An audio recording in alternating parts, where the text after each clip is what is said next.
How's it going, Tomer?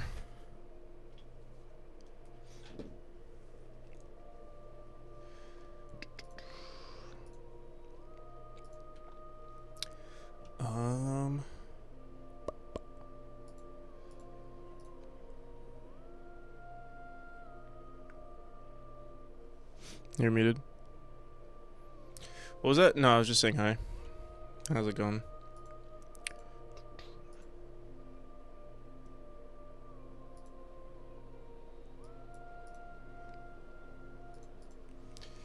I gotta clean my glasses. They feel so...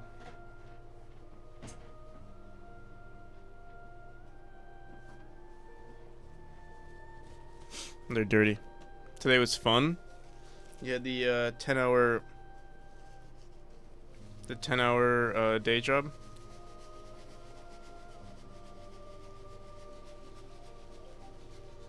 How are the, how's the traveling today?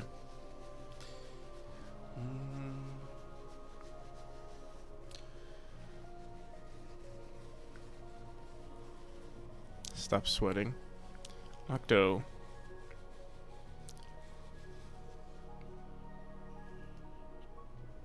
I feel like Octo has been hating on this stream. I don't know. You've been hating so often lately. I don't know why.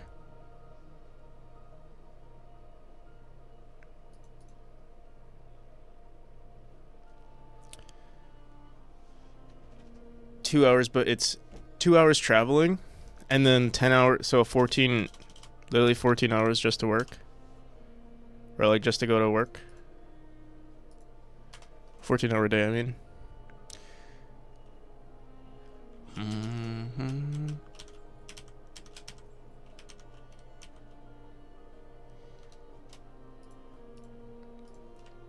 You don't mean it. Oh,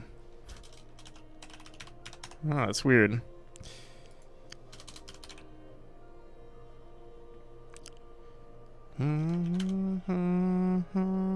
So, I couldn't I couldn't sleep as usual. And I couldn't figure out what I wanted to do with this chapter because we're making it heavenly themed.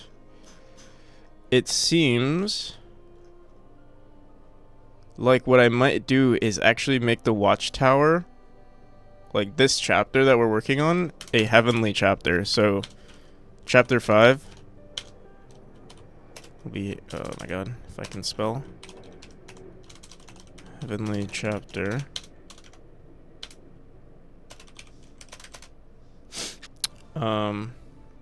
Or chapter 5.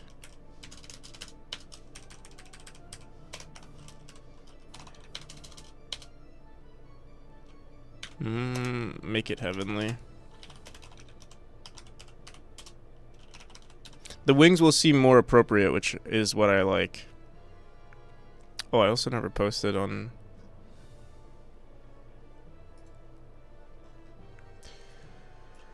on Discord.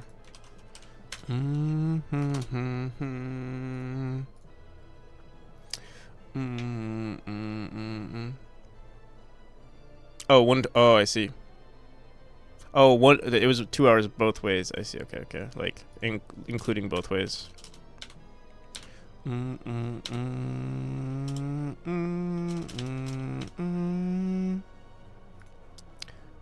Alright.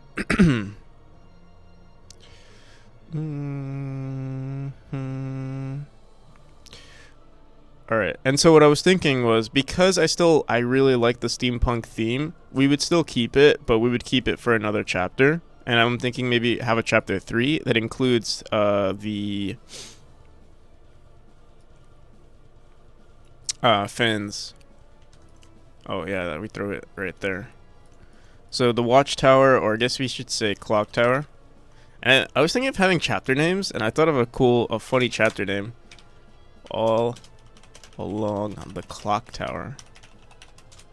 Do you guys know the Jimi Hendrix song? But it's watchtower, we could say clock tower. I don't know, we'll see. I don't know if I'll have chapter names, but I thought that was a funny chapter name.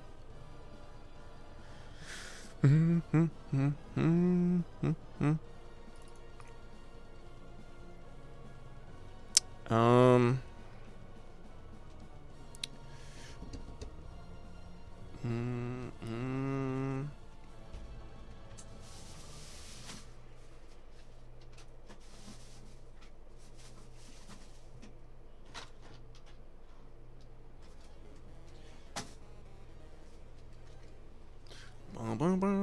Totally not a spam bot. How's it going? Um, I'm currently. Oh, I didn't mention this, but I feel like shit today. This is one of those days that are just like. I don't know. I don't even know what's making me feel like shit today, but I do feel like shit. You know, I did take. I remember mentioning that I took L-theanine. I don't know. I don't know if it can be the L-theanine, but like, yeah, this is a unique feeling for me lately, where I just feel exhausted, also kind of weak. Yeah, let's see. Hopefully, it's a temporary feeling. Also, my camera is like.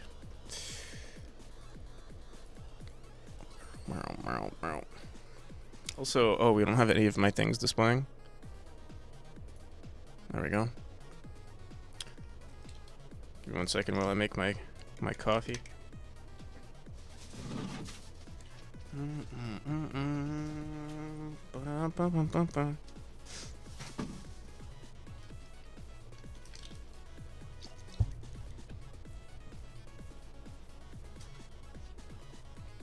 How's it going, Phoenix?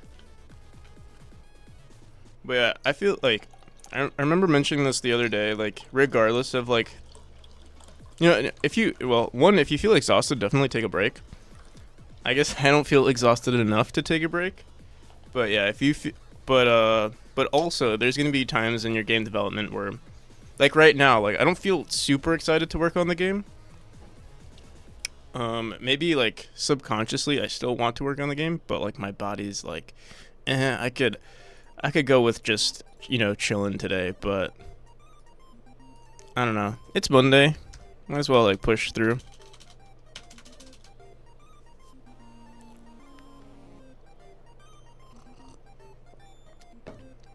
So we'll see.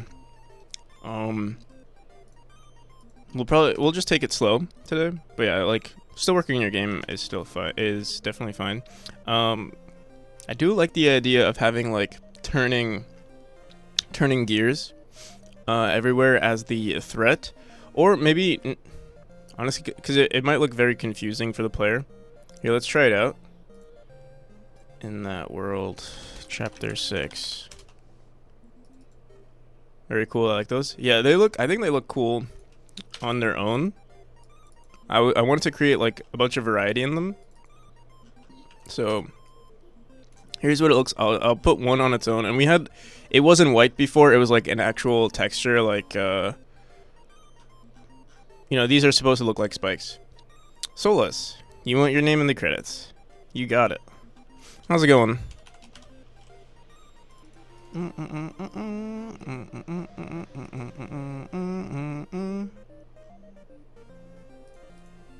There you go. Wait, Papa Phantom.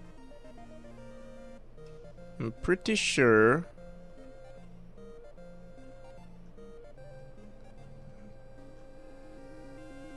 I don't know, I feel like Papa Phantom subbed at some point, but maybe not. Not sure. Here he is. There you are, Solus.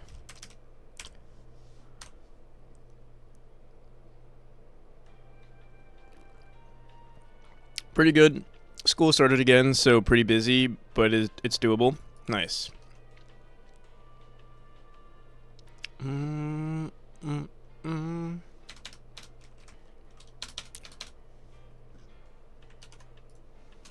Low-key miss being in school. Kind of want to go back. Although I know like going back would be a lot different than now. I don't know. I might even take online classes instead. But at the same time, I don't ever see myself wanting to use my degree for anything.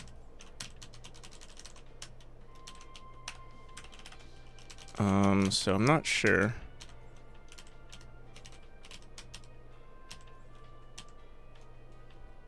So it's not really school, I guess. I have online self-study classes, so it's not. Oh, I see. Okay.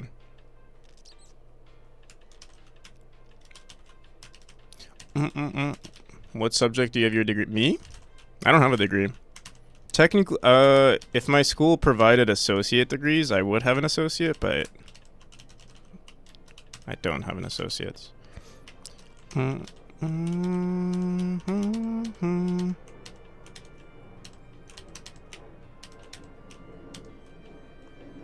thought you said no. I have a high school degree. High school is, I know you guys call high school something different. High school is like, I don't know, like before university.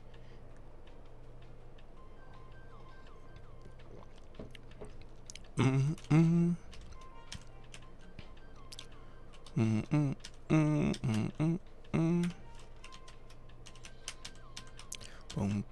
boom. How's it going, Carrion?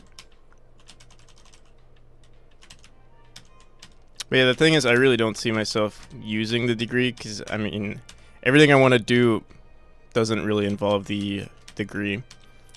It would really just be for, like, I don't know. Really, honestly, there's no point. Like, the only person that really cares about the degree, like, the person who cares the most is not even, like, obviously it wouldn't be potential employers. It would be my mom or my grandparents who care.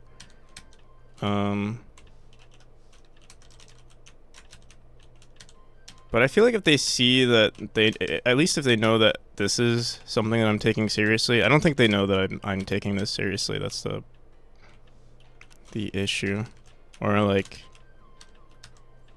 I think they think this is a phase for me.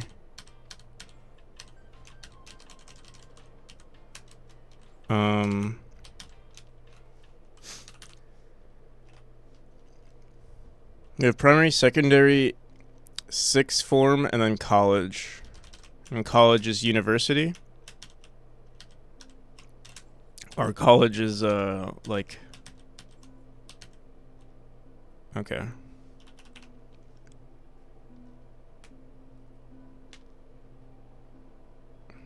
don't know if it's public. I live in the U.S.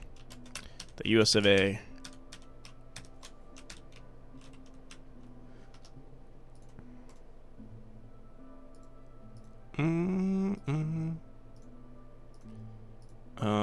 It's someone's birthday today. The family member's birthday. So my power's gonna be freaky, probably. I had to guess. While they're preparing, I guess. Hopefully it's not all day though. I might go down and like sing happy birthday actually at some point. Although I look like shit, like I'd have to like change clothes if I wanted to go downstairs. Alright, so we'll try turning this into a tile map. Let me see. I would rotate this. Wait, let me duplicate this and rotate it.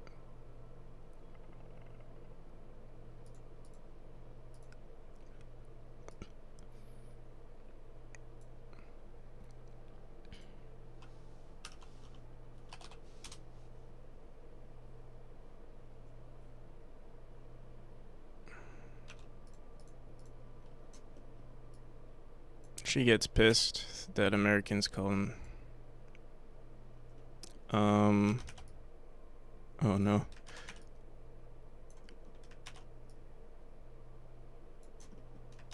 I don't know. I wouldn't get pissed at it because, I mean, the whole world also calls people from the US Americans. So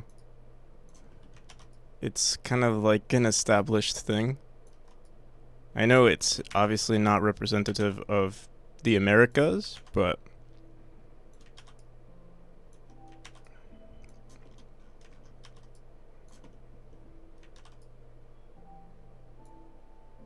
it is included in, you know, the name of the country. Mm.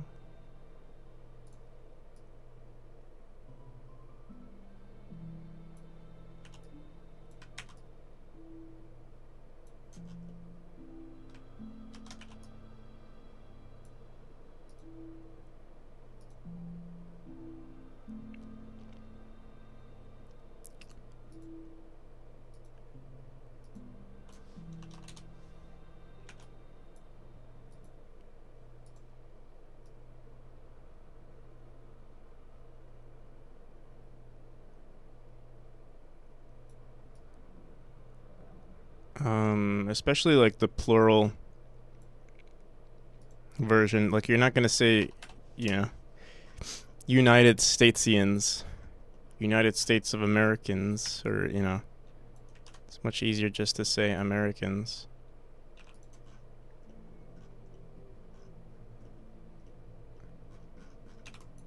I'm a citizen of the United States. I feel like that'd be even more cringy to say.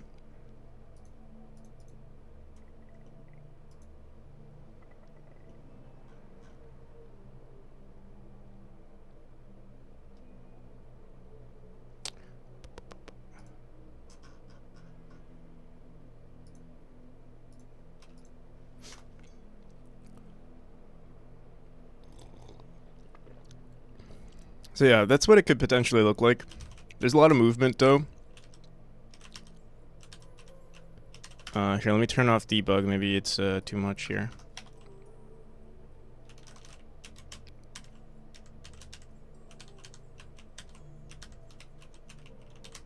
What the fuck?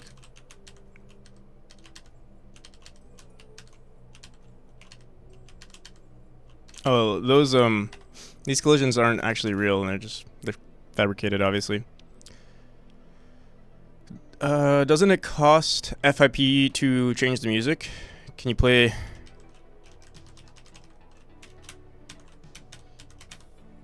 It costs FIP if I'm just like, you know, it's not guaranteed that's like I will change the music, but if someone uses the reward, it's more likely that I will. Something spooky. Is there any like spooky streamable music?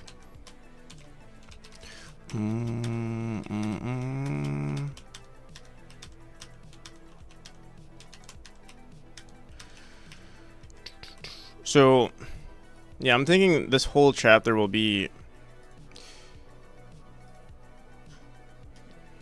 heavenly themed, and that means I have to restart everything, or like at least duplicate all of it. I don't want to forget about this chapter. Here, I'm gonna make a chapter 7 right now, and you know what? I'll leave it the way it is. Shit. So there might be 7 chapters now. What is that?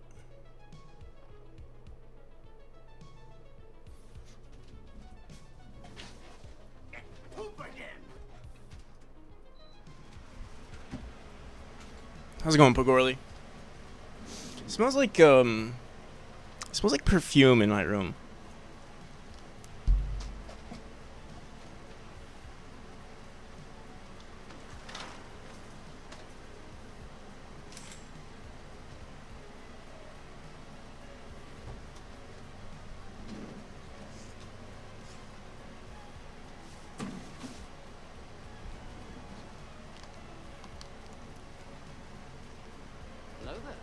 How's it going, Z-Silver? Pigorly. Pigorly, I will never forget what you did with Charlie. I'm holding it against you.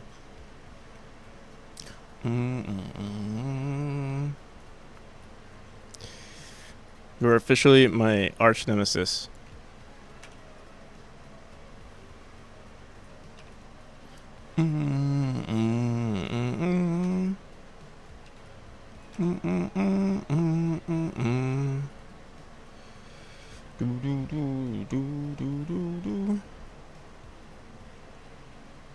Is it final boss Pigorli? I think that would be too scary for my game.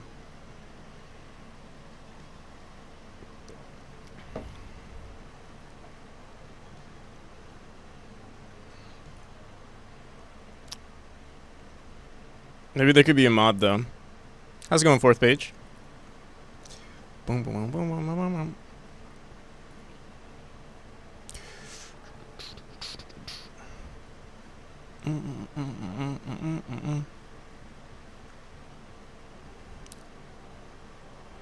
Boom, boom, boom, boom, boom, boom. Did you say mod? Yeah, I did say mod. Wrong mod. Yeah. Going good. How about you? To be honest, I do feel like shit today. Low key feel like shit, but I think that's okay. Think we're bound to have some of those shitty feeling days. But here we are still trying to, let's actually ignore, because I'm a little also overwhelmed with what I need to do with this chapter. I think because now I have to make another chapter, I'm like, when you're overwhelmed with the amount of things you have to do, or like changes you need to make, now I'm just like, ah, shit.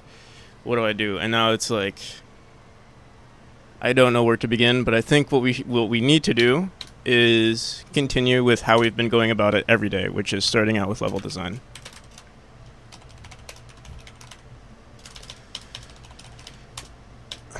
And spelling level design correctly would be good.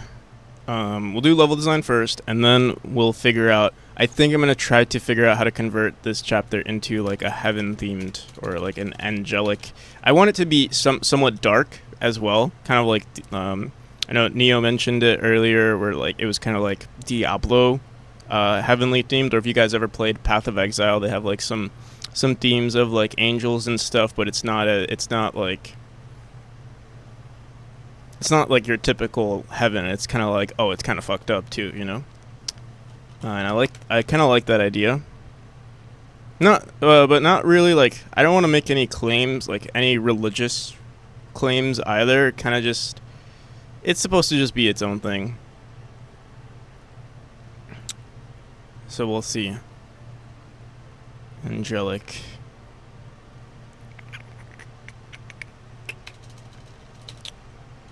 Heaven theme for chapter 5. Long time no stream. How's it going, Juho? Juho in the building. Juho in the house. However, what's his name? Saltoons. How the Saltoons? What has he been up to? I'm on the toilet. Nice. Doesn't he usually stream around this time?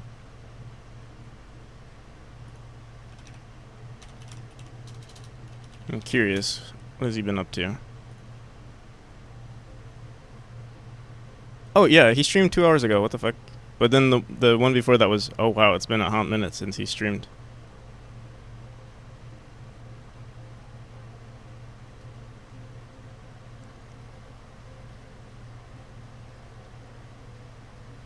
Toilet. The toilet.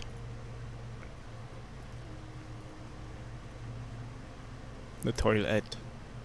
Alright, let's do some level design. First, we're going to study what we've got so far, because there are some changes that we've made recently. So I'm going to get rid of all it. But, I mean, these are cool. I do like... Oh, I'll show you what it kind of looks like. Pigorli was flaming me yesterday because he was like, oh, the physics doesn't work. Apparently gears don't grind against each other. Apparently.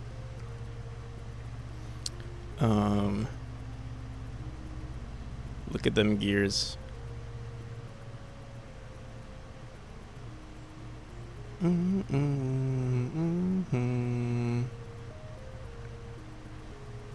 Wallaber would be proud. Why Wallaber? Does Wallaber have a lot of gears in their game? Well, they need to be in an opposite rotation of each other.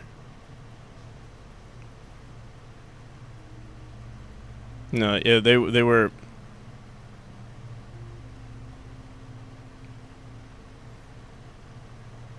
Has gears everywhere, I see.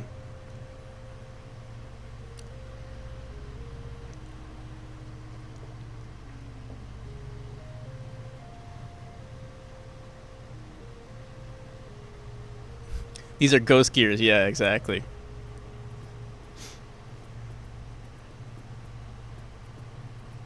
Um, also, this would be really good in the parallax, I feel. Like, having a bunch of these in the parallax of, like, spinning, like, giant gears spinning in the background, I think it would look really cool.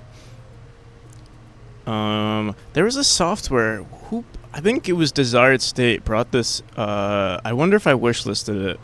It looked cool, but it also looked like you already needed...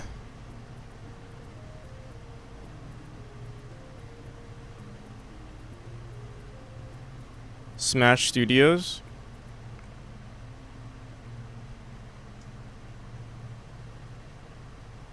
So you're making Path of Pain? What's Path of Pain? I'm making Factorio. I'll let you know what the game is called right now. One... Is it this? Yeah, it's this right here. Bit Animation Editor. So this looked really cool. I feel like this would be really cool for parallaxes, but I wonder if this is like it looks cool, but I wonder if you if you also still need like really good understanding of pixel art. What the fuck am I listening to? Oh.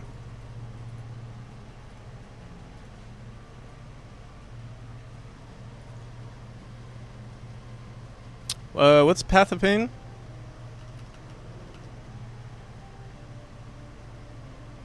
Won't your PC catch fire because of all of those animated sprites in the background? Do you guys hear my fan?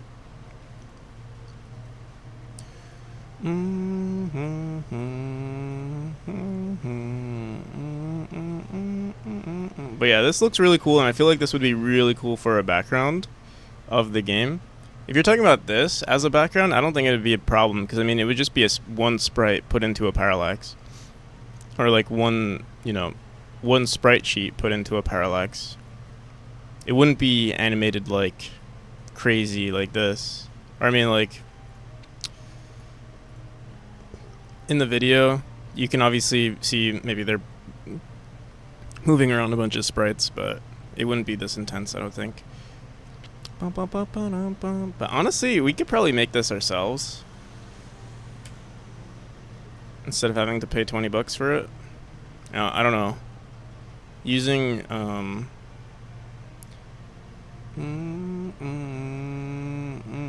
I still don't know how this would be made. Like, I would still have to make different shapes. Pain of what was it? Pain of Path of Pain?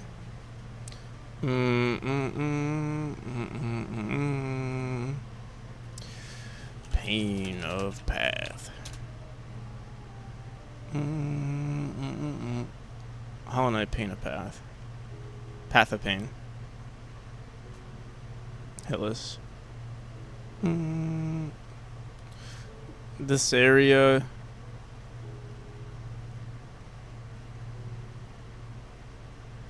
This area does look familiar, but I don't remember.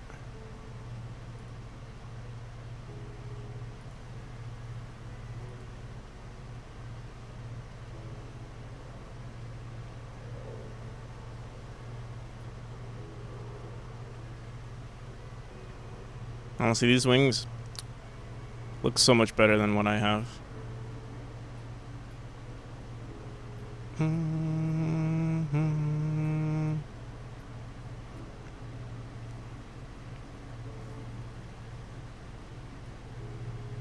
Has some really good platforming. I'm looking at the platforming right now.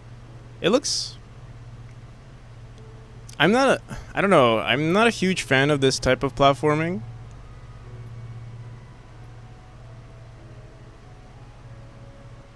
I think it's a good expression of skill, I would say.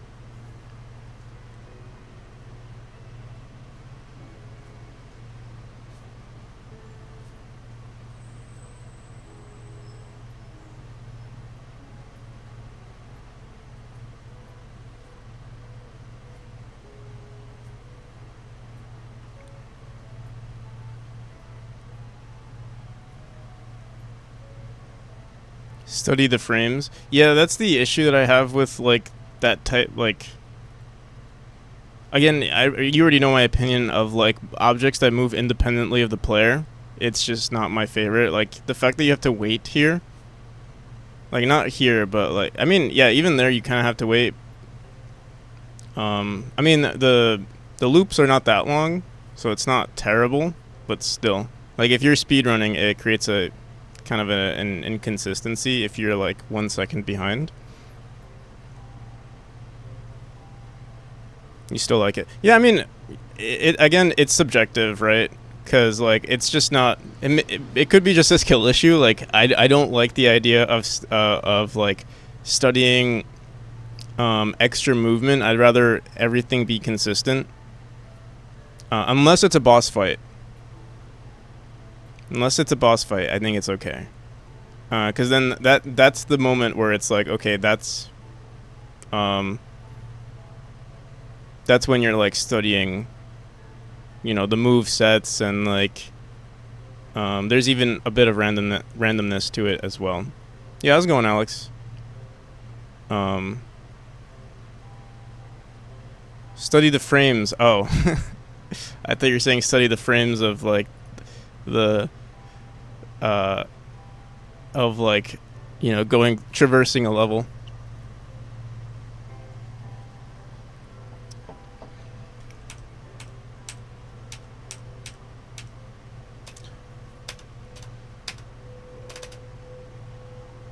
It's so subtle. This is so much better. My wings look like they're the opposite of this. How do you... I know there's a way to go frame by frame on YouTube. YouTube frame by frame hotkey.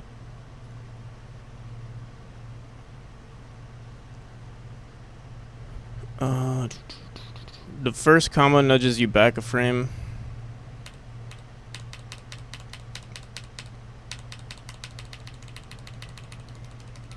The video might have a...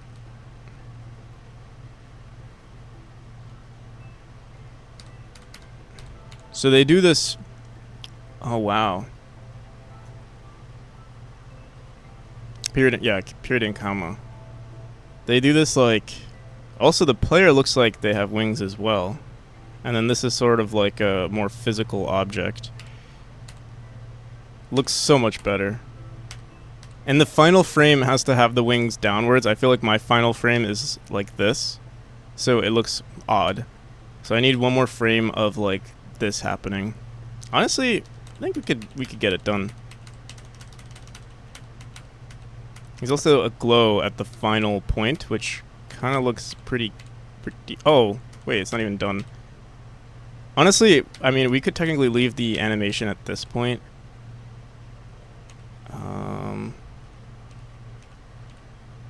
Oh, and feather... Oh, the feathers. It's so good.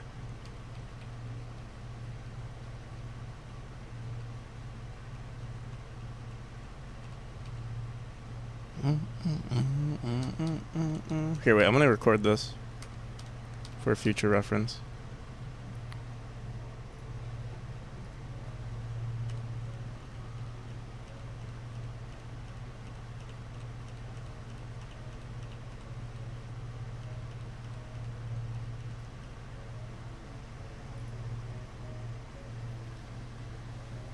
Yeah, the particles is good. The feather, I like the idea of feathers. I mean, they're wings, so it makes sense.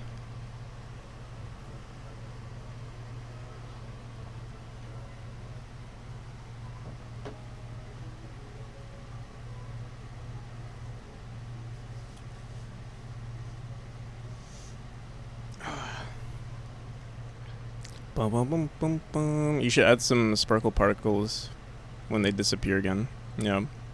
This is pretty cool. Boom, boom. Maybe we'll mess with that. Ideally, maybe I should hire someone to do it. Boom, boom, boom, boom, boom. Yeah, I actually honestly need to hire. I need to really find an animator. It's so hard, I gotta say. It's very difficult.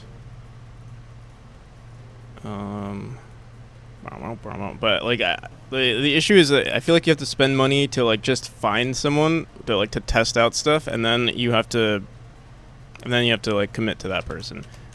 I have an issue finding that person and then being like satisfied with their work and then hiring them long term.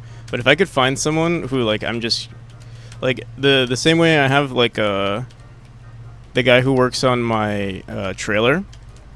If I can find an artist like that who I can just like consistently come back to, would be so nice. It's just difficult. Dating and marrying, yeah, exactly. I gotta find an artist to marry.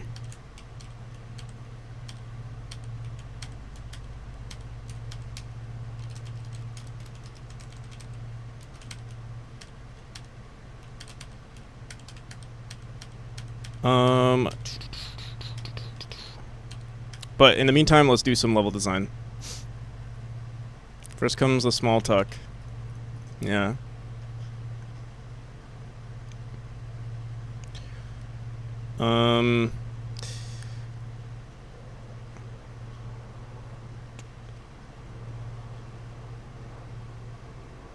Should we update some of these rooms? Like, I know this room right here. I don't like, where is it? I hate how close the springs are in this room. Oh wait, no, not this room. This one. It should be vertically tall. I mean, I guess what we could do is just remove some some of them. So you dash here. I guess we can throw this like that, and then get rid of these two.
Oh, we can't even reach it. No. The first one was good. Let me see if what the second one is. The second one's gonna be the same thing.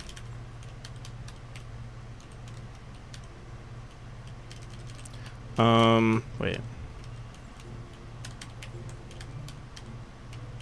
Wait, so that one was good. What the hell? So the position of this one was good, apparently. That is the max distance we achieve here. And then for this one... What the hell? The distances are the same. Oh wait, no, it's not. This one should be like... that? That doesn't make... doesn't feel right. But we'll try it out.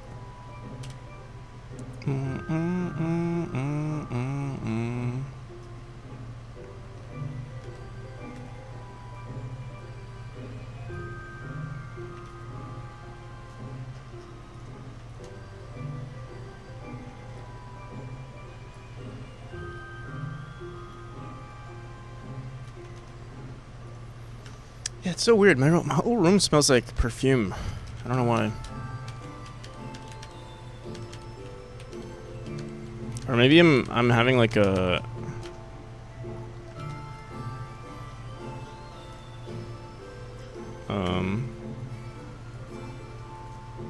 weird chemical reaction in my brain.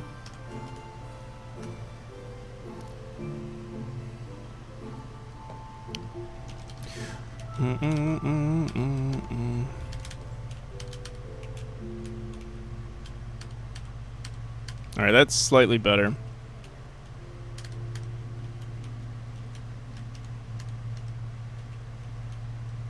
What did you walk into? You walked into my normal me talking to myself shenanigans, I would say.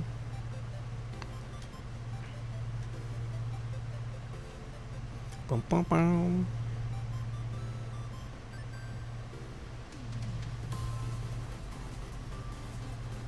Still getting used to that? I see. Yeah.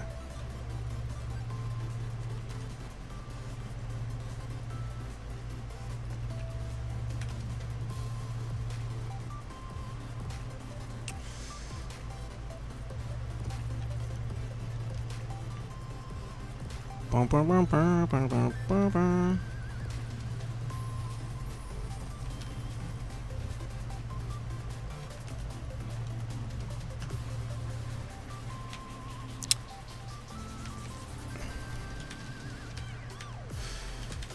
If anybody wants to promote, their channel promoted, you know where to go.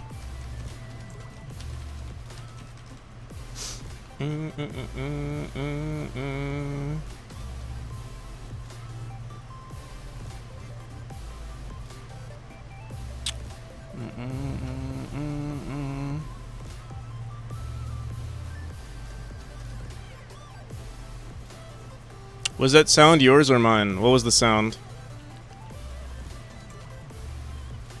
Desktop sound. If it was a desktop sound, I didn't hear anything. First time you hear it. Desktop sound? No, that was yours.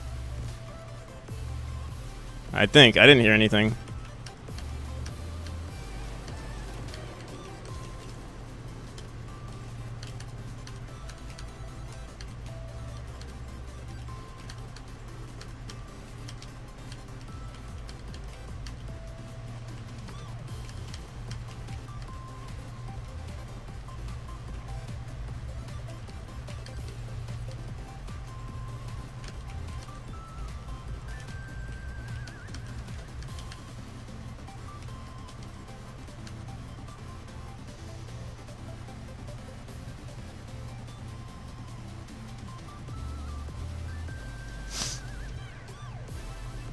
Hit me up, I pay good money.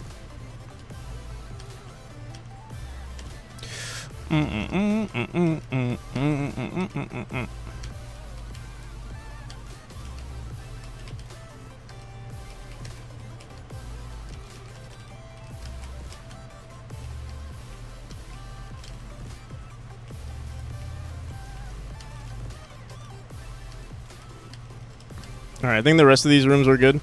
The other, there was one weird thing that happened with the second spring room. Was it? Yeah, this one right here. Something felt weird here. Let's try it one more time.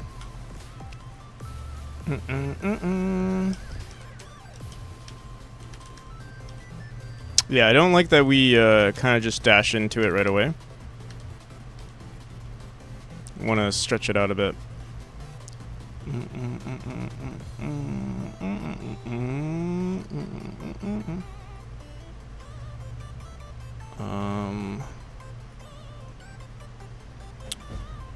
Midian TV, thank you for the follow.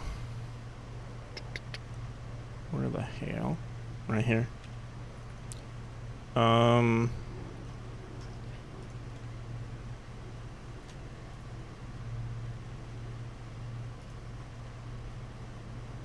So you dash up. I think this one was fine, but at this point you get the max. You already get the max distance here. So let's say our distance is right here, which I think it is. We can push our. Honestly, maybe just 2 or 3. Oh man, if we do this, we have to push everything up though. Ugh. Or maybe we just push all of this down, and then yeah, it's easier to just push all of this down. 1, 2, 3. Let's do 3 tiles and see what that looks like. Are there any downward levels? No. Not really. It's very hard to make downward levels, in my opinion. If you're including, you know, gravity, like unless you're like doing something that's accounting for gravity. So I mean, we might have downward levels in the near future because we're gonna do. I think fans. So yeah, if you have like fans or like something that's messing with gravity, it becomes a little easier.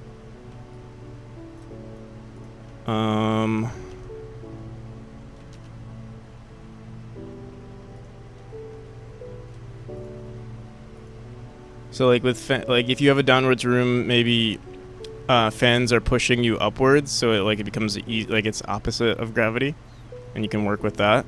Otherwise, yeah, like the only thing you can do is like you're still traversing downwards, but you still have like you have objects that are pushing you upwards. Like for example, springs, you know, shoot you upwards.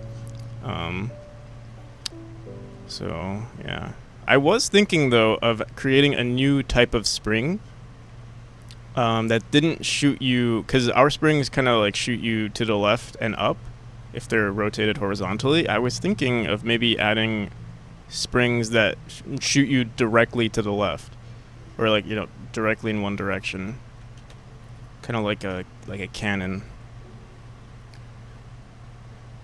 Interested in a promotion? I can give you 100k. Whoa, no, 1,000k followers for $1, and I offer 20% cut for independent game developers. We are a non-profit organization. Yeah,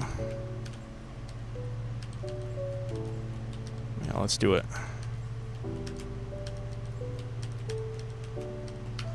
1,000k. That's 1 million.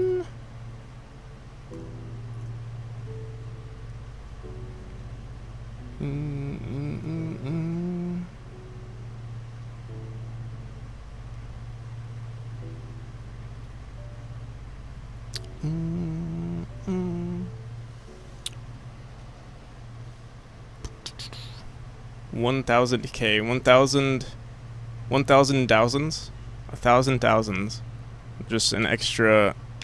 Oh wait, no, that is that is a billion. Never mind. 1,000.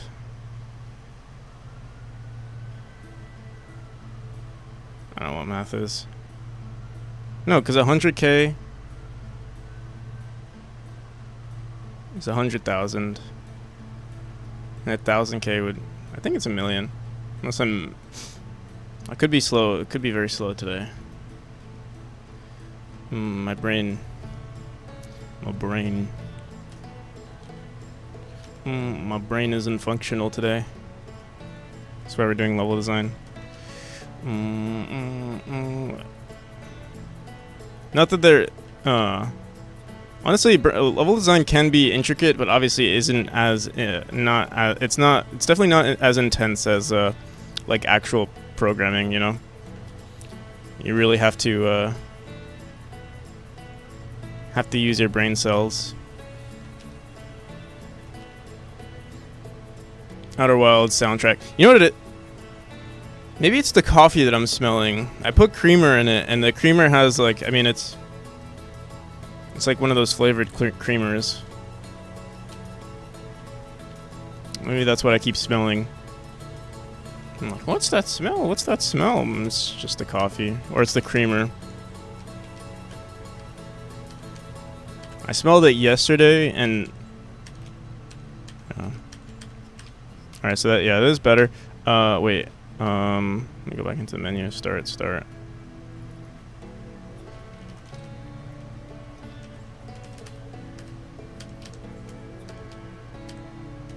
There's a lot of fudging that happens in these rooms. I wonder if I should fix for that, or maybe it's fine.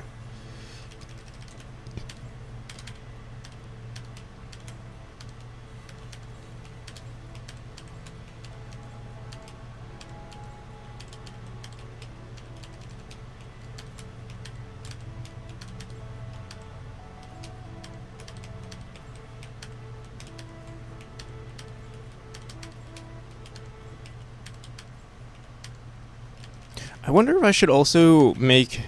I was wondering, maybe I should make dash orbs reset the player's position. It'd be an interesting. It would make the game feel way more quick. Or just super There'd be less variety in playthroughs. If we did it that way. And because we're using a lot of orbs in our game, it kind of makes sense to do it.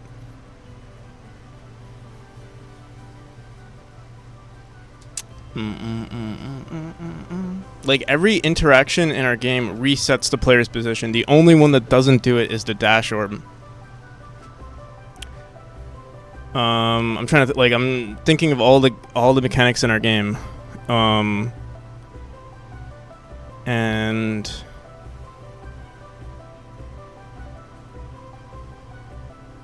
what was the question? You started to create memory. What was the reason on Godot? There was no when I started using Godot before I created memory, so it was the engine first. I just started messing with Godot. But what I really liked about Godot going into it was that it was super light. Like, it seemed like it was the perfect engine, just like getting into things, because like there were no extra tools. It was like it was just the bare minimum of everything. And I mean, I don't want to say I tried making my own engine, because like I didn't really try making my own engine. But it felt like the next best thing, because it wasn't like everything was done for you. How's it going, Hard Work 407? So yeah. There was no actual reason for getting into Godot, but I'm happy I stayed. I'm happy I stuck around.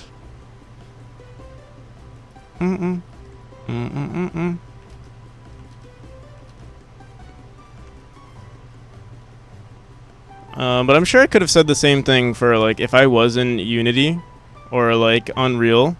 The thing is, with Unreal and Unity, for example, like I don't see myself ever making, at least not in the near future, I don't see myself making 3D games yet.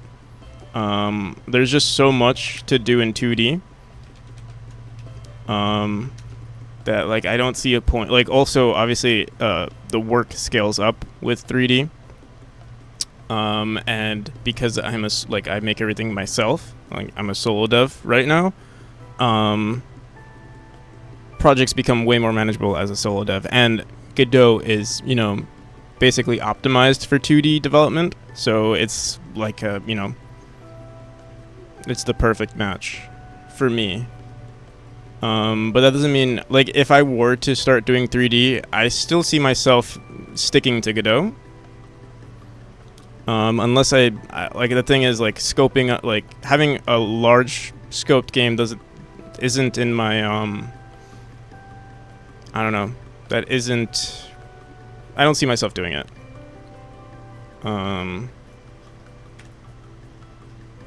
I kind of like, even though like this game, I feel like this game is pretty large, but I do like the idea of a game being very minimal. Like, even though there is a lot to this game, I still feel like it's still like pretty minimalistic. I like, especially with like the design choices. I try, even okay, wait. It's hard to say, because like certain things I focus on a lot. Like, for example, player margin of error is like something that I focus on a lot, and that makes the mechanics become super complicated sometimes, where like we have 20 different timers, and then when implementing a new mechanic, it's like, all right, how is this timer going to work with, how is, like, Coyote time is like the most basic version of what I'm talking about, but like how are all these responsive timers going to work with each other?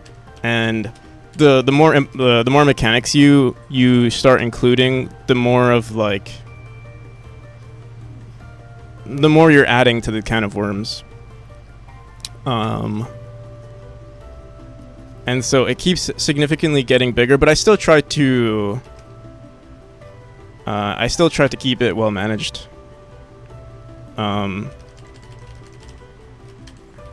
And so even with my minimalistic minimalistic attitude towards the game,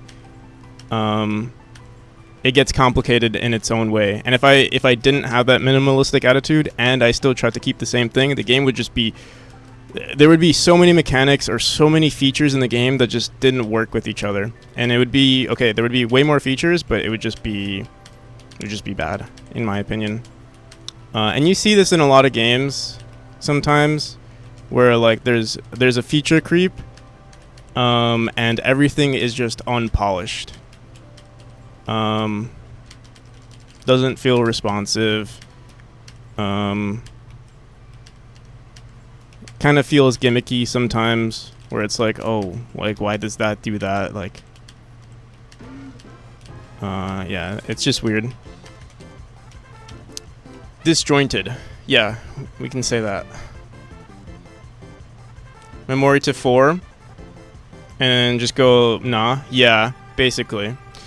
It honestly, when it first came out, I think I could have ported it. The issue is like the tile maps were like, I have like a lot of tile map tools in my game. And well, one, the tile map tools are kind of like, they're already like not perfect, and like it could have given me an excuse to like refactor the entire game, but I've been refactoring the game at like my own pace, and I didn't feel like I gave it like, I think maybe like a week of me trying to refactor when going into Godot. Actually what I was trying to do was rebuild the game from scratch in Godot, just to see, in Godot 4 I mean, and I was just like, no, there's no way I can do this. It's too much. Because, like, yeah, going into 4, either I'm going to redo, like, I basically just have to rewrite everything. But if I'm rewriting everything, I might as well just refactor everything. I might as well just, start the project from scratch. But that was just too much work. So here we are. We're still in 3. There's still some issues with the game, but we have also refactored a lot of things. It is in a better state than it was when 4 came out. But yeah, there are still some issues, and I'd rather address them in 3. But after the game comes out, I think I might explore working on it in 4 as well, or just making like a sequel or something in 4. And that'll give the Godot like foundation more time to update. Maybe 4.3 or 4.2. 4.3 probably.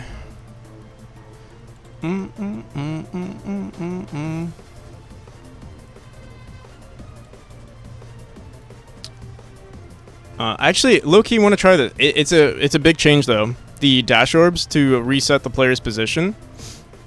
On the entrance of a dash orb, we could make it. It seems like it does make sense. But it might look weird too. We'll see. Maybe I've even tried this before. We have a lot of stuff going on here. Like stuff like this needs to be like refactored. This is like legacy code right here, and then we just keep building on top of it. But yeah, let's throw. Yeah, I mean we could throw it here. Let's do it on a player because I think that's usually where we do it.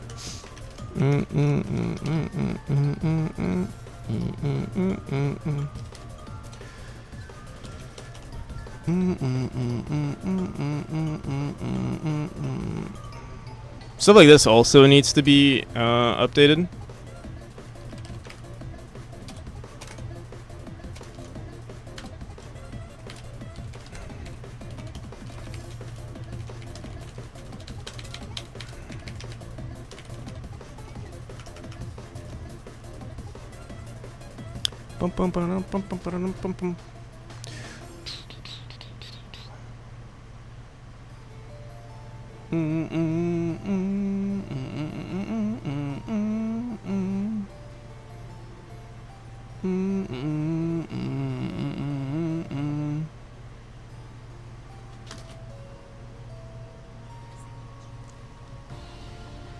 Yeah. Yeah. Not a lot. Mhm. Huh? Okay. Yeah, I have my fan on right here. Mhm. Okay. Okay. Thank you. Mm. We want to see your family. That was my grandma.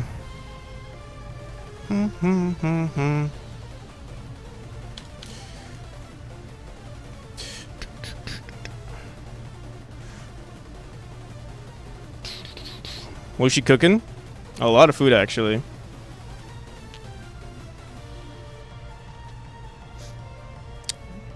Grandma's our family too? No.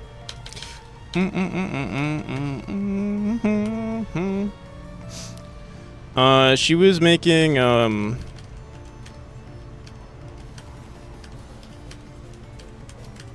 my grandma's Dominican, so she was actually making like a lot of like,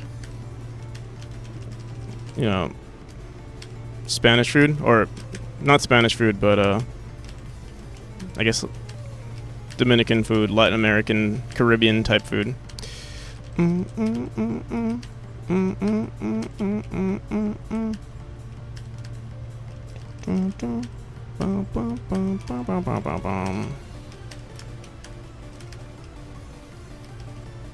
Cancelled. Bro. I'm like I'm literally almost like every race. I don't know if you guys know this, but like I'm a huge mutt. Like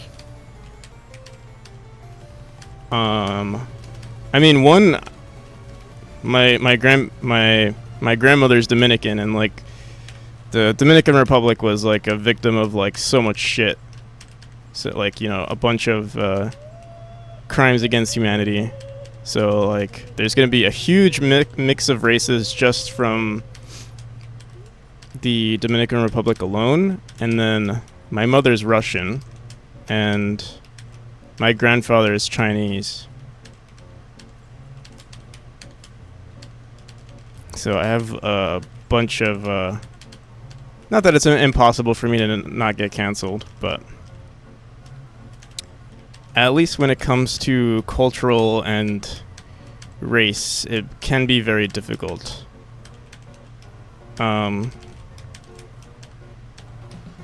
Mr. Worldwide, yeah, exactly.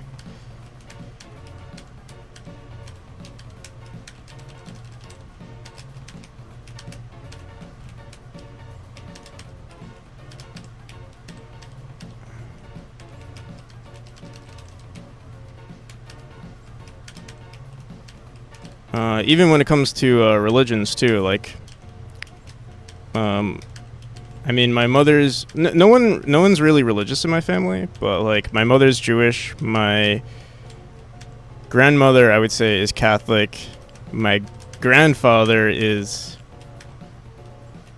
I think he's technically Buddhist. I don't know. He does some. I don't really know what he does. Just know he. I don't know. Actually, I don't know if he's Buddha. I mean, we have like a freaking. I know Buddhism originally originated from India, but there's obviously the like Chinese interpretations.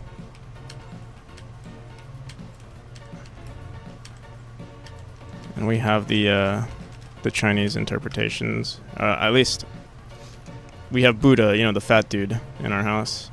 So I assume he's Buddhist. I don't really know. But I think there's more like Asian traditions rather than too much Buddhism involved for him, I guess. Chinese traditions.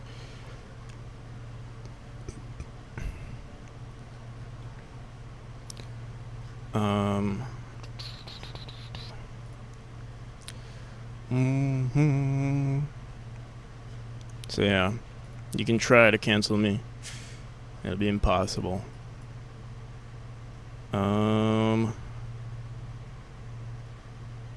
Unless you find out about my political agenda with streaming.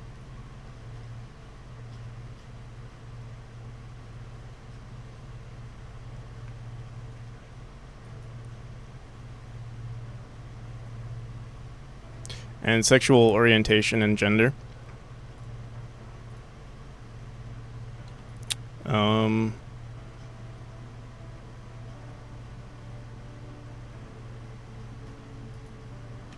Yeah, I mean, not that I have, not that my opinions on those are cancelable, but that would be something that could get me canceled if I said something odd. But yeah, I don't have any outlandish opinions.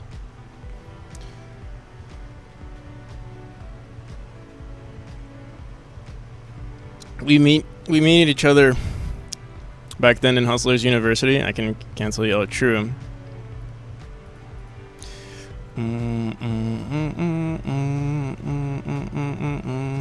Alright, let me do. I've been kind of just staring at the screen, not doing anything. We've been editing some of these rooms, but we didn't actually do any level design, and I want to actually do some of that today. So I think we're on 251. Right. See two. Oh, we're on 252. Boom,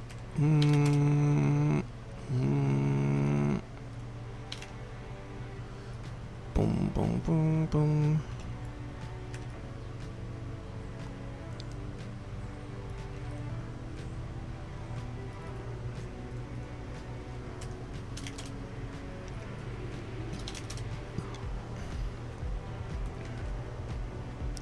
Boom, boom. If you are actually, the thing is, I feel, here's my like outlandish opinion. I feel like if you're a part of like Hustlers University or things like that, I don't know. I feel like you're just a victim, not a victim, but like like you're just a target demographic. Like usually, you're in your early, like 18, even younger, 16 to like 21. Just been exposed to the marketing of of influencers, specifically like people like Andrew Tate, who are like dominating the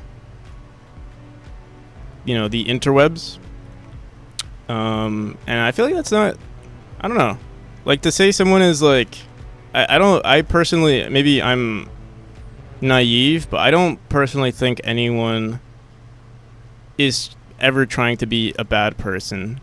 And like, while you might like, let's say, disagree with like,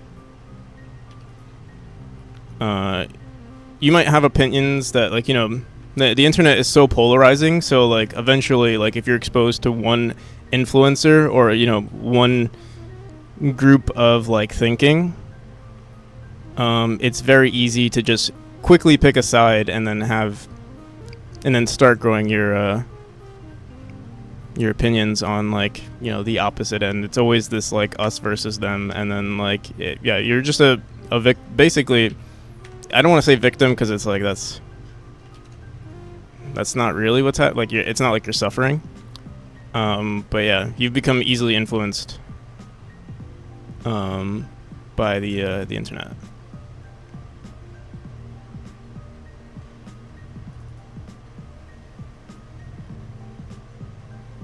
Aren't we all target demographics for everyone? Yeah, but I mean, you like obviously you're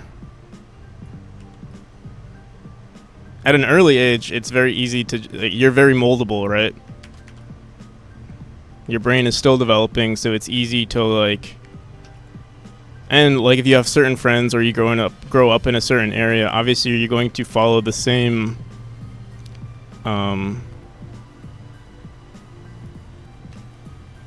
like the same opinions as your peers. For example, I live in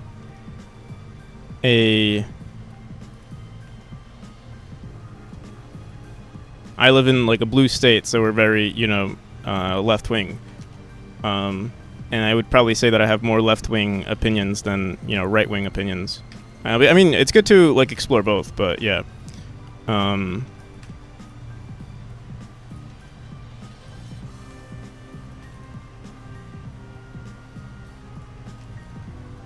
So you're a communist. I'm a fucking commie. I'm a Russian spy. I told you I'm Russian.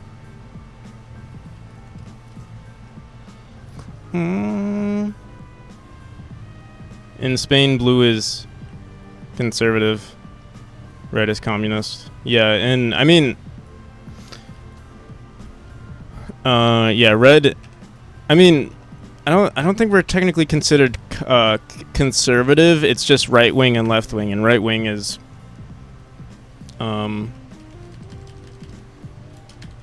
the more conservative. I think things have changed over time, though. I think back then it was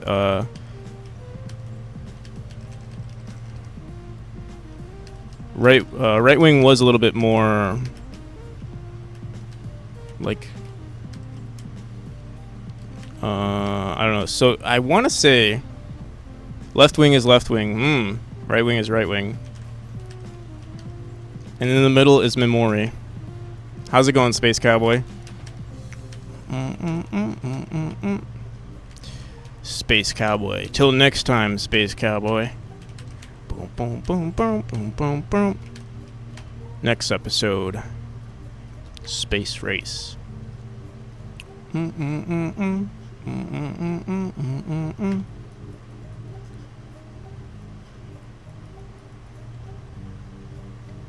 I just vote for chicken wings.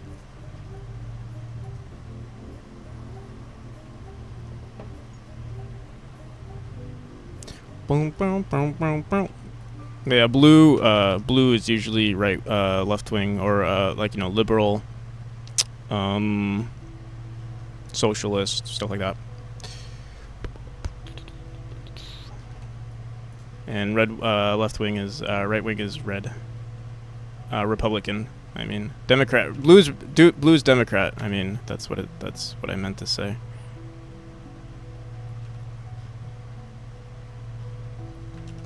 To be honest, I don't really pay attention to politics. It seems like it only drives anger in people.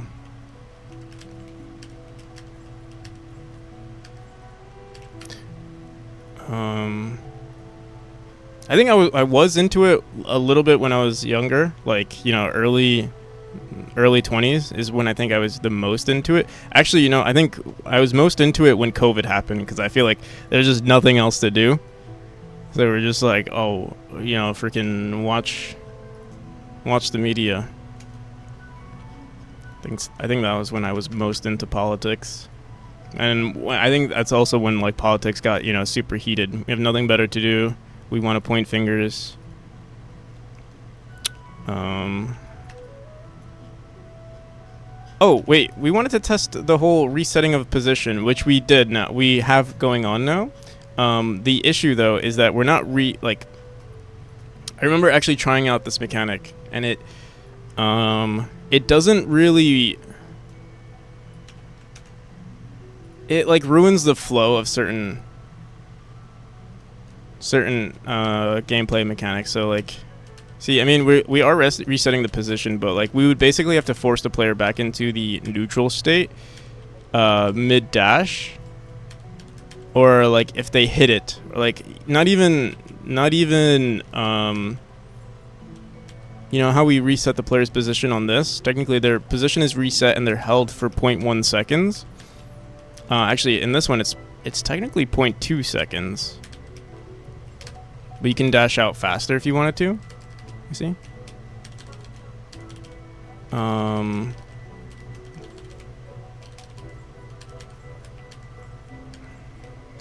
It feels like we're not being held, actually. I wonder if I, like, removed that or reduced it. Because it feels like we're just kind of flying really fast, which honestly is not too bad, I gotta say. I mean, it doesn't feel wrong. But yeah, dashing into these orbs, we're resetting the player's position, but it's not doing anything because, like, we're still applying the dash.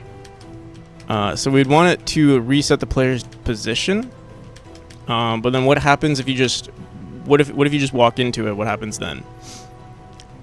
The only truth about politics is that they're all out for themselves, left and right. Well said, Space Cowboy. The only justice is in space.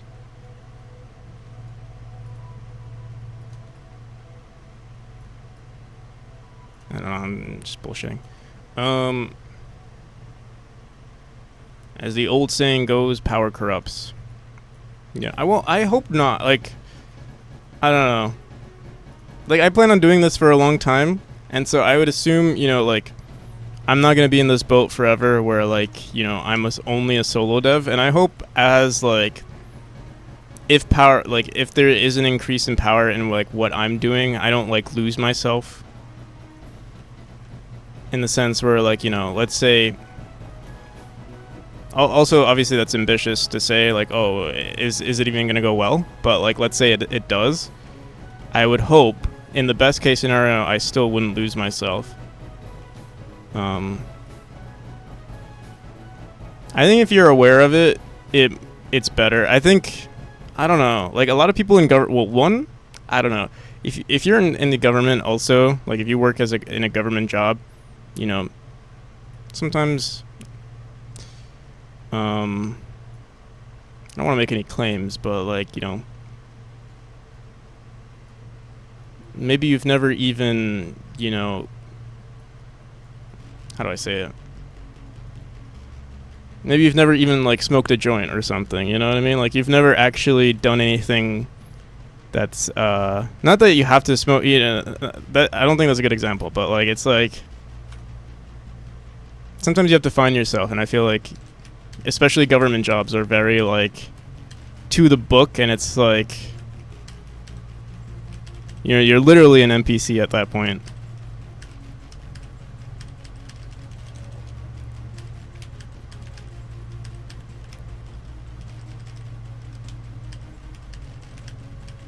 You never found yourself.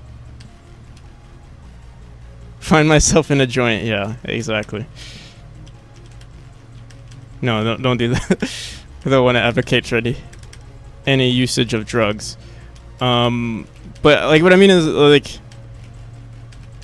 you're also in an environment, like, a bureaucracy, right? Like, it's, like, very, like, to the book, and then, you know, you're afraid to do anything, and the only thing that you can do that's exciting, if you have no other ambitions besides, you know, making money, you're going to obviously find corruption in there. At least if you're like like, for example, let's say you're just some CEO. At least you have, like, ambition with your, like, you know, freaking Mark Zuckerberg, like, he's gotten a lot of hate in the past, but, like, he seems like a pretty, like, he seems like a pretty cool dude, actually. From what I've seen recently, at least, with the whole, like, freaking, you know, BJJ, like, he seems like he actually has some interests. It's more human than I remember him being made fun of in the past. Come on, Practical, how'd you make this game if not high all the time? I'm high on life, baby.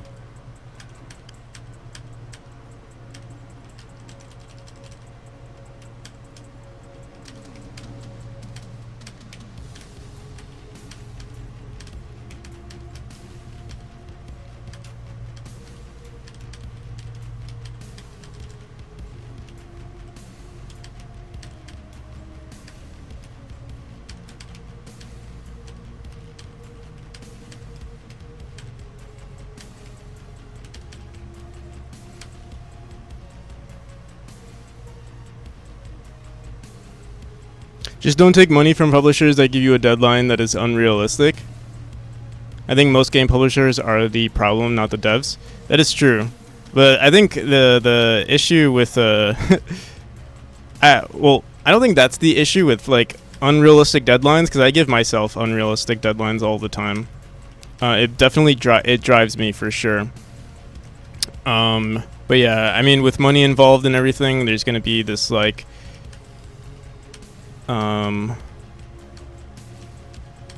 definitely they don't understand the, I would never, honestly, I would never get a publisher that would do that to me, for sure. The only type of publisher that I think I would want, I don't know, dude, like, when it comes to, like, low-key, I mean, like, I love the idea of indie, like an indie publisher, yeah, sure, like if they're really cool.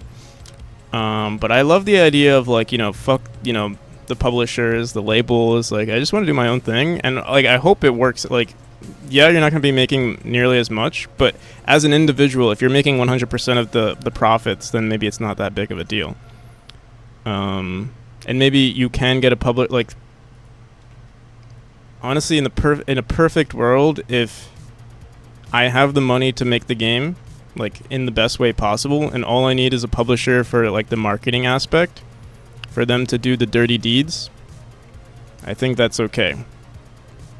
And then, they ideally, they start, like, I don't know if you guys know, I've mentioned this before, but there's something called like affiliate marketing, which, kind of allows anyone to be a publisher, in my opinion, because at that point you're not actually, you're basically paying commissions based on a publisher's or a marketer's ability to promote a game. Which Steam has integrated like a pretty decent system for recently. So like you could technically have like 20 different well, at this point you wouldn't call it a publisher, you would call it, a marketer or an affiliate, a marketer. And you wouldn't need a publisher at that point. Anyone could market your game, and they can receive profits for it. You would call it sugar daddy. But yeah, the thing is, they wouldn't be a sugar dad. It's like they can analyze their own, like they can have their own risk assessment and put in however money they want to put in if they think the investment is going to go well. And the second it dies, they can give up instead of throwing more and more money into an ad campaign with negative results and then having the developer suffer from it. You can just, people who are just really good at marketing will know exactly, how much money they want to put into an ad campaign for a specific, they do their whatever A/B testing. They release, they throw some ads in whatever platform they want, and then kind of like, just one and done, and then you go into the next publisher or the next marketer and have them do it. Ideally, it would be more of like it's a more decentralized form of investment. You don't put all of your eggs in one basket, and you have different people running ads for you. And there's less, like, you'll see publishers do this thing where they ask you to invest. They're basically asking you to put, you put in all the work, and all you're doing is paying for their service. These are like more so marketing companies rather than publishers. Some publishers are saying, we'll want, this much, this percentage of your income, or they want the rights to the entire title, and they just pay you. I don't think I would ever want to do that. I like the idea of my projects being my own. But who knows? I also, I'm also not making any money right now, and I know it's funny, like, ideally you want to make money, but I'm so comfortable with my life right now that, like, I don't even need the money. Eventually I will, but, like, I'm not at that point yet. Like, I don't have a family or anything like that. I'm just, I live with family, so, like, my bills are at a minimum. If I did live alone, which I eventually want to do, actually, my attitude might change a little bit, but I'm hoping this game could be self-sustainable to a point where, or, whatever project I'm working on is self-sustainable to a point where I can still be the same, chill dev who just, streams, makes games, plays video games,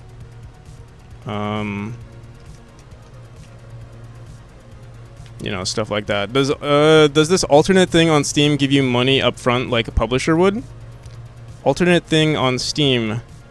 So the thing on Steam that I was talking about is basically it's kind of like analytics that allows you to see what your incoming link is. So there are things like, they're basically like, if you know how like Amazon works, all those websites that are like, top 10, or like even the fucking like the TikTokers, who are like, top 10 products. I tested out these products, so you don't have to. Like, those are all affiliate marketers in a nutshell. And, they're like, oh, if you want to find this product, just click on my profile, on the bio, in my, the link in my bio. That link is an affiliate link that basically allows for, what's it called? It's basically giving them commission, usually connected to Amazon or whatever e-commerce website they're promoting. There's an affiliate link, and then if you buy that product, they're receiving whatever, like 5%, 10%. With Amazon, it's pretty low. I think it's like 2%. But with like the other commercial e-commerce websites, you might get like, I don't know, 20%. So it's a way to pay small advertisers then. Yeah, I mean, it's a way to pay small advertisers. Large advertisers do the same thing. So again, like, TikTokers are doing this. If you look at like, what keyboard should I buy? We can look it up right now. Like, what mechanical keyboard should I buy? And then you'll see like 7 best top. Okay, so then they're gonna be like, all right, first, second, third, and then you click on like some shit right here, like, oh, see the price on Amazon. It's probably gonna be some random affiliate link. I think it's this right here that's included, or something in the link. I don't remember which one. I would assume it's this right here. But yeah, that's their affiliate link, and then when you buy it, you're already. I'm not signed in, so I don't know if they grab your IP. But yeah, you're recorded, and actually, what they do as well, on top of that, is like if you come back, like you click on that link, you add it to your wish list or whatever. I think it's recorded for 7 days, at least with Amazon. I don't know. I haven't looked at like how their affiliate program works recently. But if you what am I trying to say here?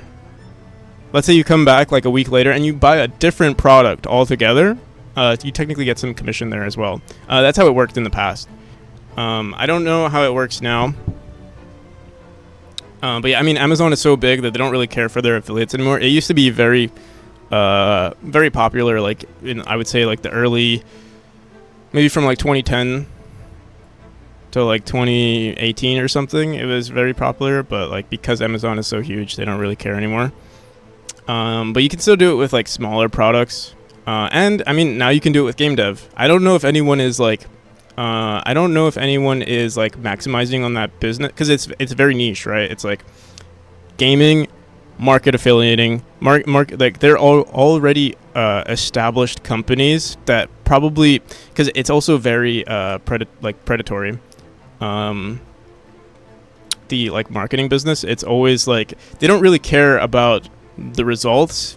It's more so they know that it's profitable for them, so they don't really care about the results. What they care about is getting leads and potential customers. And what they're doing is like a lot of the time what happens is like you'll find these marketing companies that are like promising basically an increase in profit, but you'd be surprised how many people just unless you're like a super profitable company, which is if you're just starting out, or like your business is just picking up, usually it doesn't happen. But they're marketing your company and you're not seeing the results that you want, and it doesn't matter because you've already thrown in thousands of dollars to these companies, and then that's all they want. It's like they're one and done. They get you in, they charge you the like initialization fees, whatever those are, and then after that they're like, oh, and then going forward, you only have to pay $300 to manage your marketing campaign, but the $300 is like whatever to them. They don't care. It's all about the initial fee. So like existing companies, they're not going to want to change, and I don't see publishers wanting to change either. Or if they're like marketing companies, they're not going to want to change either. Like they're not going to want to do that because it just makes too much sense. They're going to be accountable for the money that they make. But smaller companies might want to do it. So if you are getting into publishing, like let's say you want to be a publisher, which I see a lot, like on Discord too. Some people are like, "Hey, I want to contact me to publish your game." But the thing is, I don't know. Like me personally, I've studied some of this stuff already, so like I wouldn't want to talk to some random individual. I would rather do it myself. But it is a lot of work. But if you can if you study that field just a bit and like you see how Steam is doing it, ideally if you like ran your own I might consider it once I've released my game and see how it works. And like turn into if everything goes well, maybe do my own sort of publishing via that method. But I still don't have enough experience, and I'd rather put that effort into my own project rather than someone else's Steam page.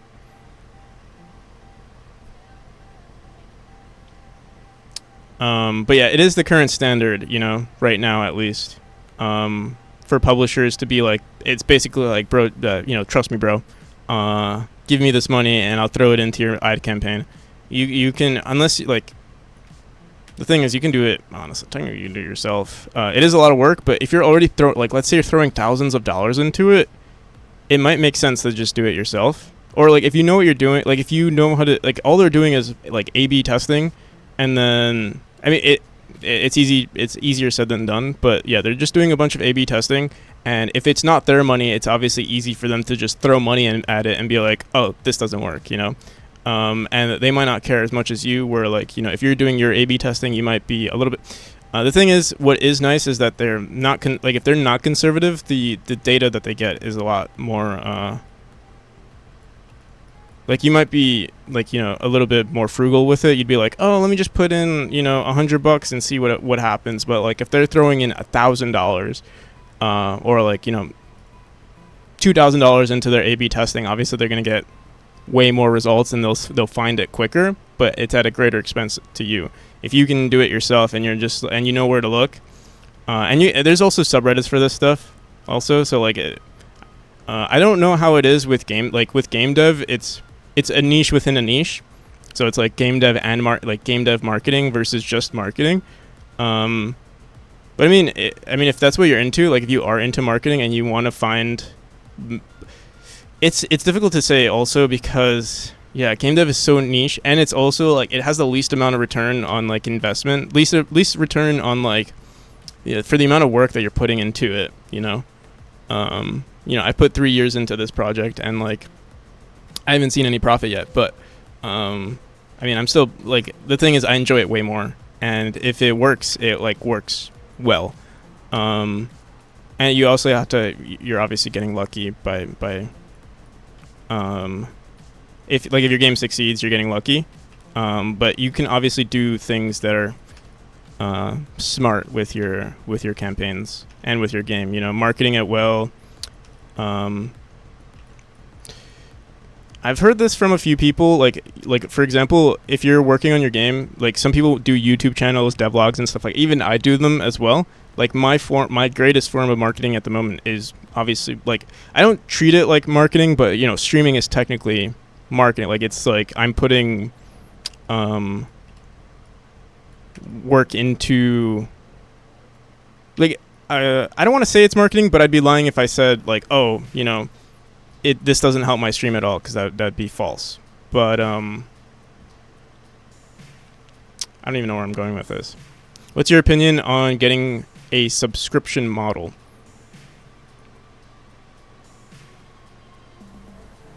Imagine yourself when you find out that you actually even love marketing. I mean, marketing, it is interesting. I'll say I was into it for a long time. I was very into I think that's why it's the perfect combination with game dev too, because it's you have to market yourself. You definitely have to work on marketing, and it's the thing that most game devs hate too. So if you can separate yourself just a little bit from other game devs who are just passionate programmers, or passionate artists, which that is what makes a good game, but it's not what's gonna make money.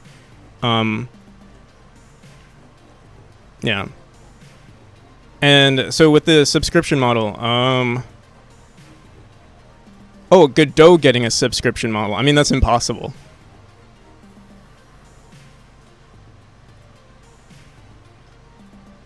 It's an open source program.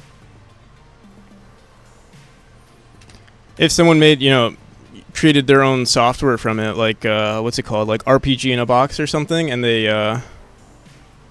had a subscription model there, sure. I mean, whatever you want to do with your own product. If you want to make a subscription model with your product, then do it. If it's going well, I mean, certain games like subscription models in general. I mean, obviously there's like a negative connotation with it. For example, I think what is it? Game Maker Studio started doing a subscription model, right? And like, I think it hurts them. Or I think it hurt them. Like it hurt their PR. But there are certain products like, I mean, Final Fantasy 14 is like probably one of the more popular MMOs, and it has a subscription model.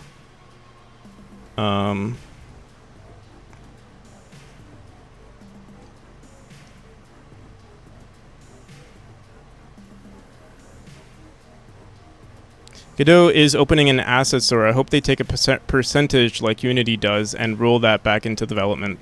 That would be cool. Yeah, I don't mind, like, as long as they're separate. Okay, it's weird because like, yeah, I mean that would be fine. The asset store, if they added stuff to their asset store and they took a percent, I would 100% actually approve of that. Like, I mean they've been open source this whole time. I mean, they're never not going to be open source. I don't think. I don't know if I missed. Trendy looking game needs marketing. Big battle royale, Metroidvania, Vampire Survivors game. But if it were to be a sub model, would you stay? I would just not update ever.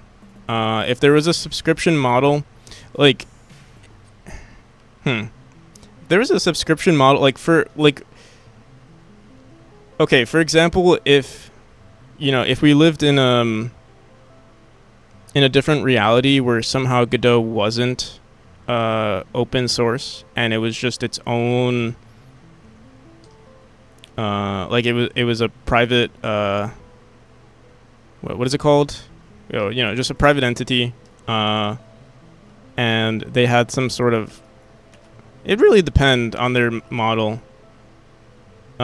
I think it would be hard for me to like getting into it. I probably wouldn't have gotten into it. But if for some reason it was like a free program at first, and then they started adding a subscription model, I feel like maybe I would stick with it, just because I love the engine so much. But I'm glad it's not. But at the same time, like. Yeah. Also, HT Cage, thank you for the raid. How's it going? We're kind of just we're rambling today. We're not doing much game dev. Why not keeping it with donations? Oh wait, I'm just give you a shout out. What are we up to today? Am I following you? I'm not. What'd you do today? All right, now I am. Washed up speedrunner turned into game designer. I'm doing game design. I'm making a speedrunning type game. Whoop. Check out this Cage guy. He's cool. Miss Arabelle. Thank you. I will check them out. What games did you speedrun?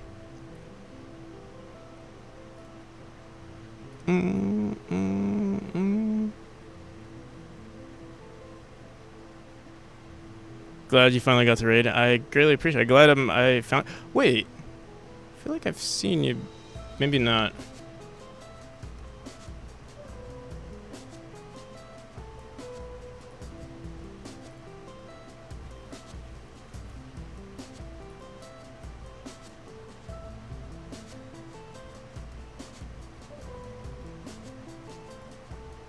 Maybe not, but thank you. Thank you again. I ran Battletoads, MMX3, Hotline Miami back in the day. Nice.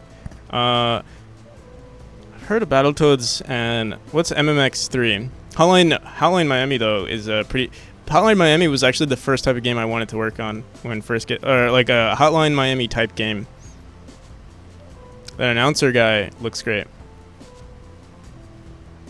Would I consider selling stuff on the Godot store? Like selling code or what? Like the thing is I'm not much of an artist. I would include stuff in the asset store. Like the tool, like I would love to make an official editor, like tilemap editor. The thing is I'm working on Godot 3, so like it's going to be outdated. I think the Godot 3 at least on Reddit, obviously Reddit kind of doesn't fully represent the Godot community. But from what I saw, there are only like 14% of people that use Godot that are still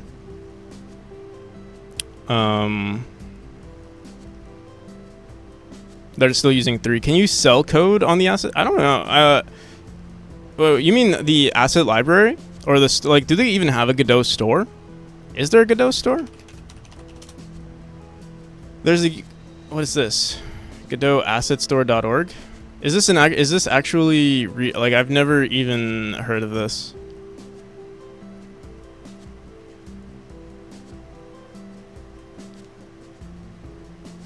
It's not there yet. Okay. But I know like I mean, obviously the asset library is just free stuff, but yeah, like you wouldn't really sell. I don't think you would. If you wanted to sell a product, I feel like you would just sell it independently. Like you would just be like I know people on itch, like they'll sell full games or like the full source code of like a game, and then you can use it as like a template. But yeah, I feel like I wouldn't really make anything for the asset store or like the Godot store because I mean I feel like that would just be, you know, asset, like, you know, basically like the Unity store. I'm sure Unity store also, I mean, like they sell their plugins on the Unity store, but I also don't have like anything that I'm proud of to consider it like an addition to Godot. And yeah, I don't know, I'd probably just make a tutorial on it and just release the code too. I feel like that, like, personally, I feel like that would be a better approach as an individual, like, just trying to grow their platform and everything. I don't really care for the money of it.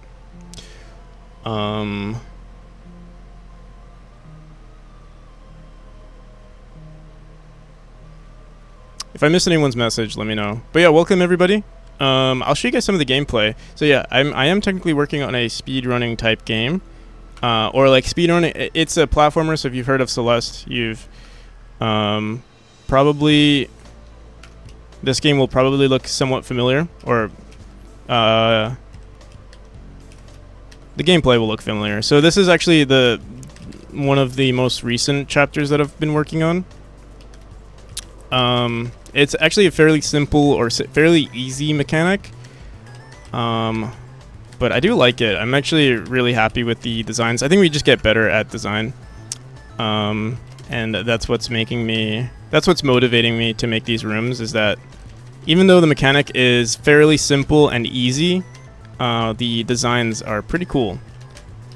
Or cleverly made, in my opinion. The level design, I mean. Oh shit.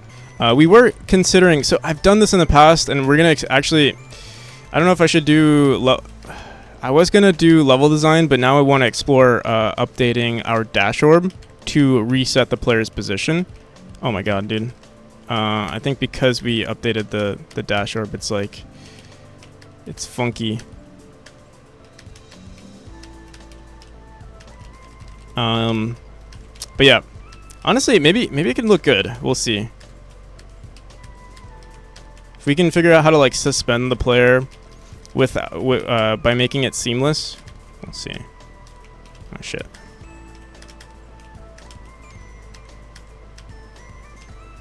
But yeah, I'll show you guys some of the earlier chapters. Like, I'll show you the first chapter, actually.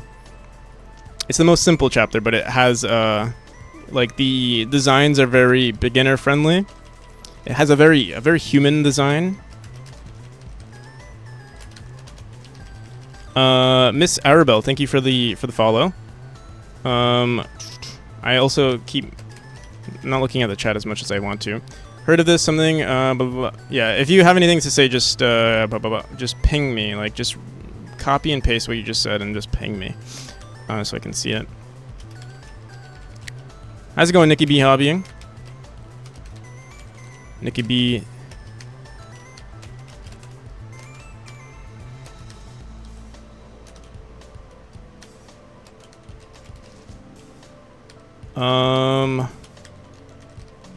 Boom, boom. You know, I'm wondering. Okay, because it's my my little cousin's birthday today, and we're supposed to be singing happy birthday, but I haven't been called down yet.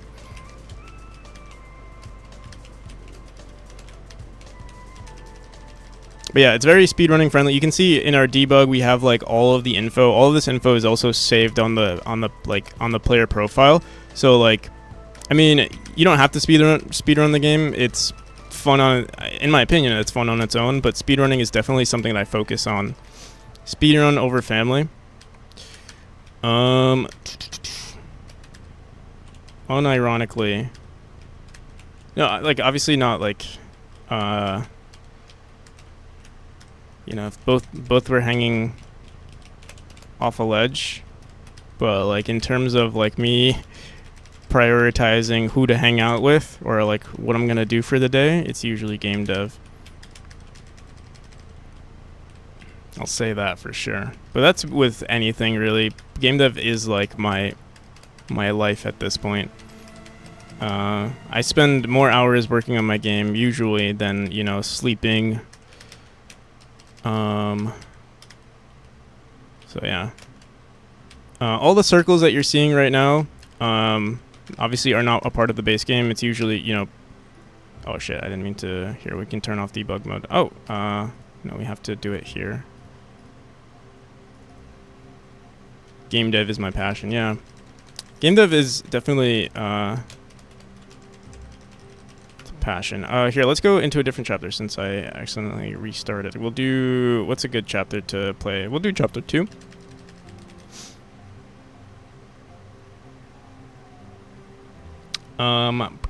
If the house catches fire, are you saving your PC or your family members? I mean, family members, the PC. Even if it was like, as much as it would break my heart, I would definitely still, like, I would obviously lose my project over family. Because I can always remake my project. But also, like, obviously it's, my project is, you know, backed up on GitHub, so it's like, it's not like me breaking my computer or like a flood would ruin my project. You can program AI to replace your family. Yeah, if you're implying that it's not on Git, still, I would still pick obviously my family, but it'd be a very difficult choice. No, I'm kidding. That'd be I'd have to think about it.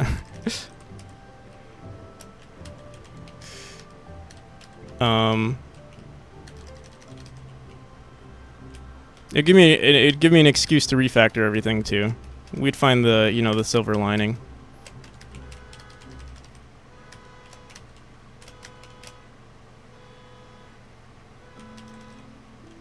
Everything important. Yeah, this is literally the only important thing in my life right now. The only thing that I like, yeah, like, I don't know. Anything also really depends on your philosophy on life. Like, physical objects don't really matter too much to me. I guess you can say this project is but like this is like an expression of like my, you know, this game, even though, you know, you can call it a clone, but it is an expression of like it is my creative expression. You can say like there is an aesthetic to it that I do find unique.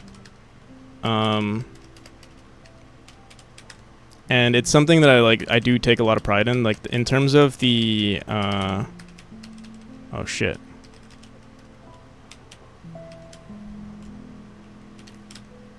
There's something that I really like in games. It's like super satisfying UI and sounds, and like super responsive feeling that you don't get in a lot of games, and it's something that I really like in this game, or like in all of my games that I make.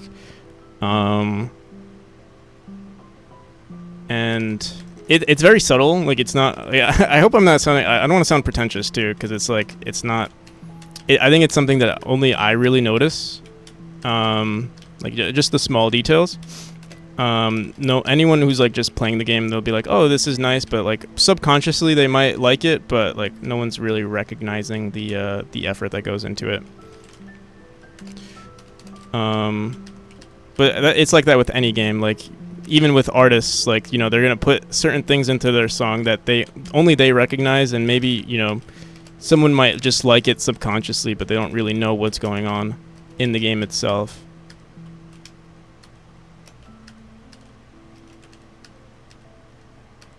But yeah.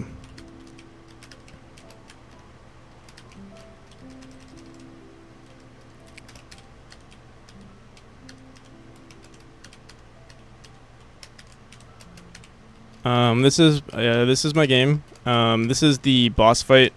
It's not really a boss fight. It's more so an escape sequence.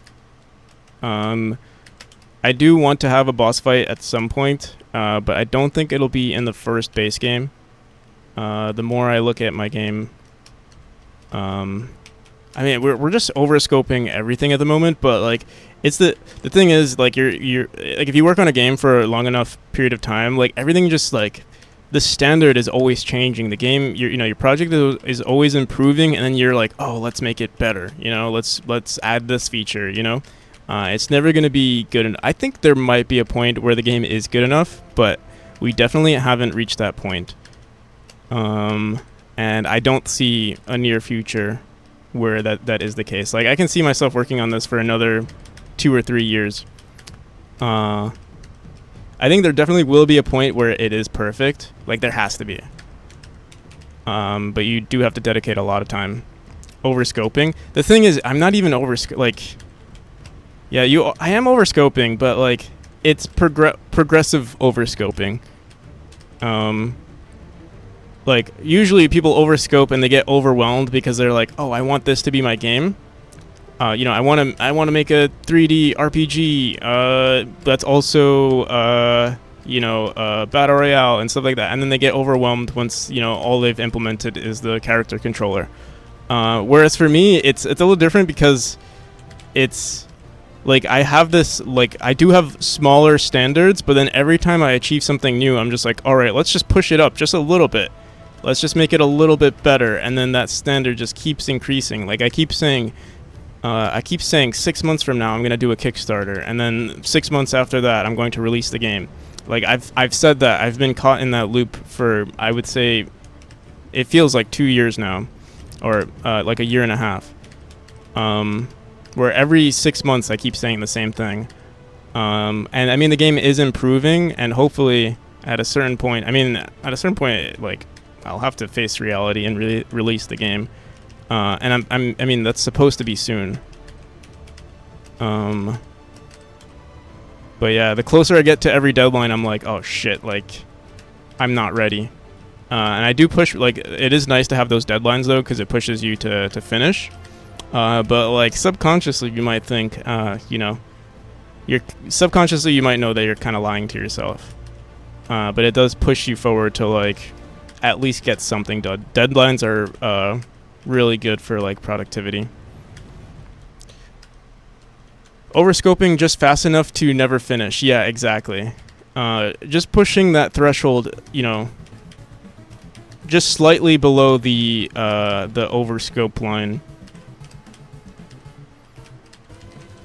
But yeah, this is the game. Here, I'll show you guys one more chapter, and then we're gonna go back into. So I do want to explore messing with the dash orb. This is kind of like, this is one of those things that it's like the game was fine, and the game is fine, but like there is something lacking in the consistency of like all of our dash orbs, or every interaction in the game usually resets the player's position to like create consistency in the game. And this one, and the dash orb is the only one that doesn't. And so it makes me think maybe I should do this. But the next mechanic that I plan on implementing into the game will also not reset the player's position. So, I mean, maybe we can have a combination of like both, but we'll see. Let me look here. What chapter should we look at?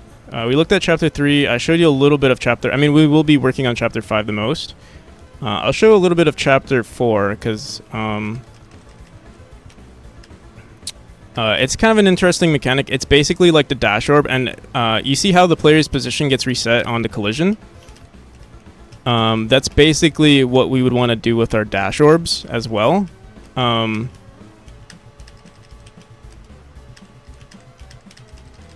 Where the player's position just gets reset on collision. That way, like, you know, let's say you dash out or like you're falling and you hit something, it just feels you just feel the consistency there.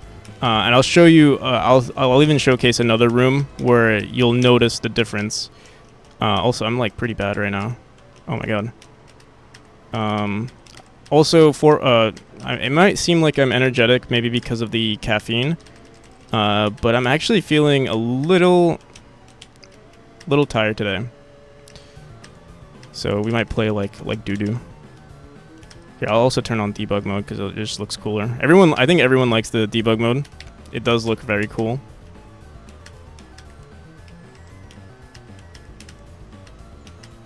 Usually there are also circles that spawn in, like if I die there. I've seen a guy 100% it on the first day. For which game? Have you ever seen gameplay of Super Mario Wonder? Some of the bad challenges are amazing. Precision platforming. I have not. I'll look into it. We can look into it after this, actually. Mario Wonder. Super Mario Wonder.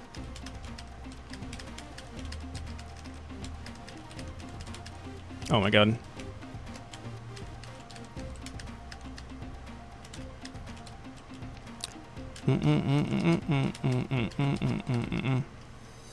But yeah, you can see there's like supposed to be consistency in the gameplay in terms of like the player's position, which differentiates this game from other precision platformers. Not to say like other, like, I mean, Celeste does do this a lot of the time, but like there's also more like momentum in the game, so which allows for like variation in different playthroughs, where which is nice for speedrunning because you do want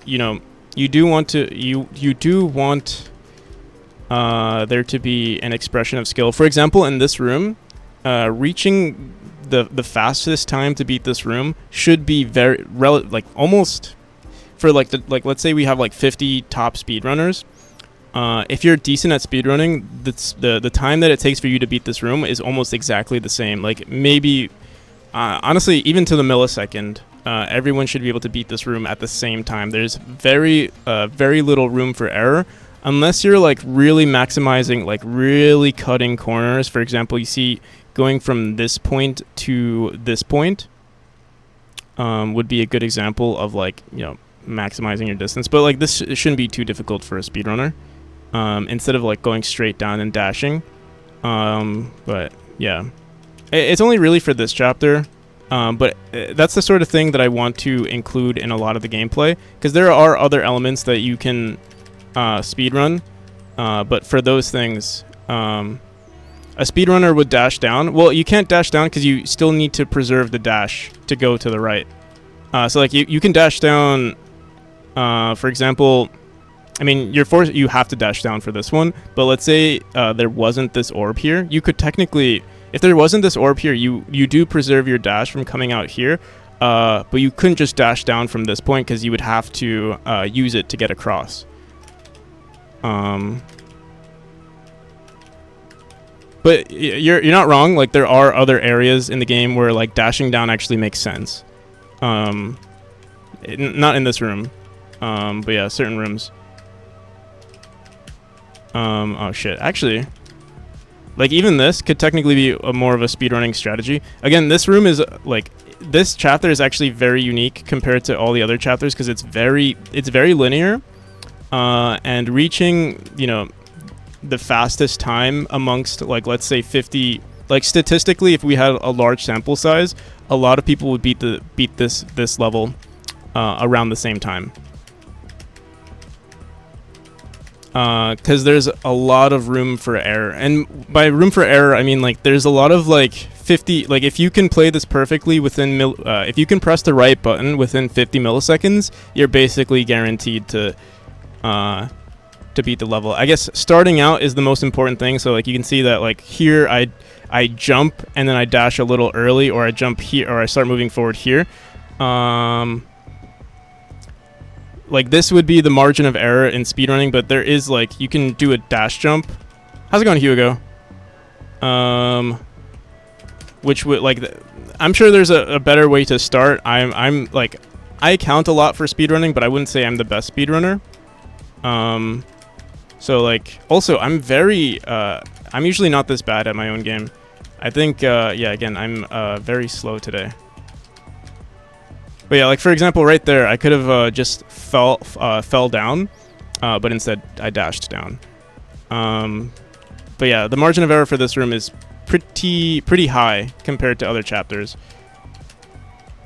If we look at, for example, we'll go back into chapter. We can look at chapter 5. You can already see, well, one, we have mobility within this state, so like you can technically fly up, and you'll see that pink line. We're actually okay, so you might see that these lines are inconsistent. They're drawn inconsistently right here, but that's we'll be updating our debugger a bit, but it's because the state before we hit this, we were just more to the right, but we do technically start from the center. So if I were to just hit this without pressing anything, you'll see that the line is straight, even though it spawns. Actually, I think there is a inconsistency here with this mechanic. We should actually be completely aligned with this orb right here, unless, let me see. Like there it's consistent. If I dash into it, I think what's happening is mid dash. Let me try this again. Wait.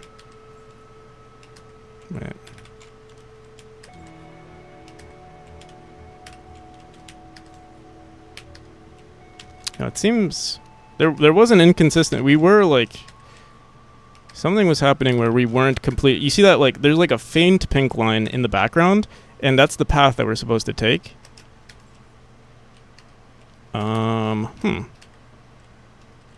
Also, I hear sounds from our. I'm just gonna turn this down for a second. I wonder what was causing that. Now it seems like it's fine.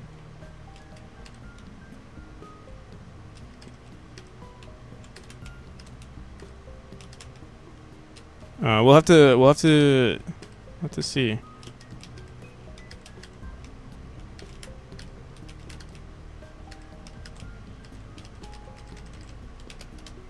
See what happens in this room. Yeah, wait. It is slightly misaligned. Something is going on there.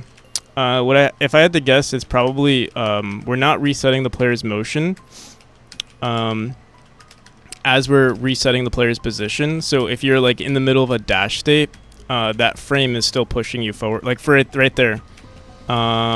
It could be okay. I think I know what it is. We do have momentum sometimes in our game, and I feel like maybe it's the spring, or there's actually extra input from the player. So yeah, we are consistently spawning on the right side, so something from our spring is actually pushing us there. We'll look into that. So that's actually a bug. Oh shit. What the hell? Why does it keep closing my...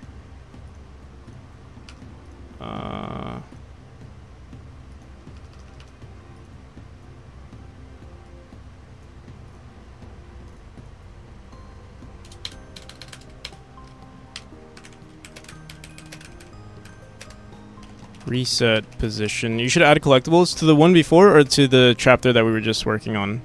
Reset position. Motion. Position of player on flight orb is inconsistent.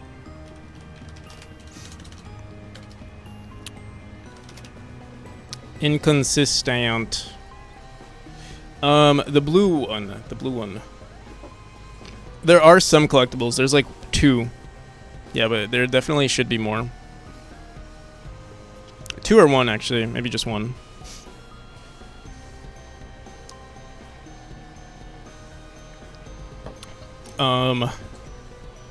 Yeah, I do want to explore the dash orb. I remember messing with this in the past and it was pretty bad. We should explore it in chapter 1. 'Cause I remember messing with it in chapter 1 and thinking, oh, this is bad, but I do want to explore it again.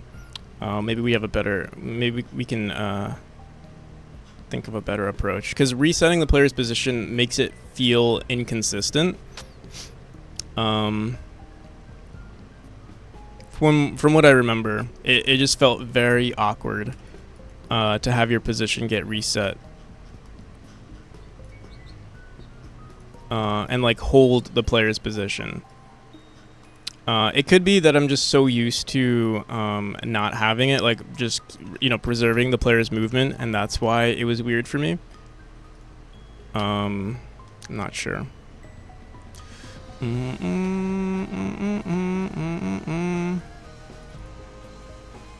So right here. So we're already resetting the player's position, but we're not holding the player's position. We're kind of just we just put the player's position on the center of this node and then call it there. What we would want to do is keep it for 0.1 seconds, basically force the player into a neutral state, similar to how we do it in the force dash orb. So let's try this. What we could mess with actually is just adding a stop frame that lasts for 0.1 seconds. For 100 milliseconds. That's one solution. Or we put the player in a state similar to how we do it with the flight orb. Makes me think, like, what is the better solution? I think we want to be consistent here, so yeah, just putting, like, basically just forcing the player into the neutral state, which will be 0.1 seconds, which is, I think, our usual neutral state. Let's see. Player 16. States. Neutral. This is some spaghetti code here, but it should be easy to just force the player into the neutral state. So let's go into, let's say, for example, the fall state.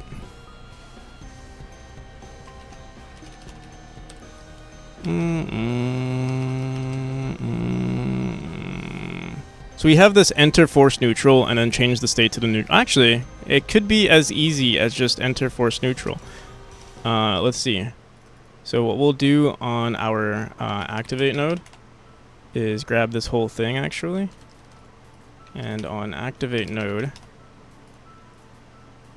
on a dash orb, it even said, we even have it here. Oh, enter force neutral. So it seems like we've tried this before. We'll see what happens. So we're resetting the player's position and we're saying enter force neutral. This will happen on the next state.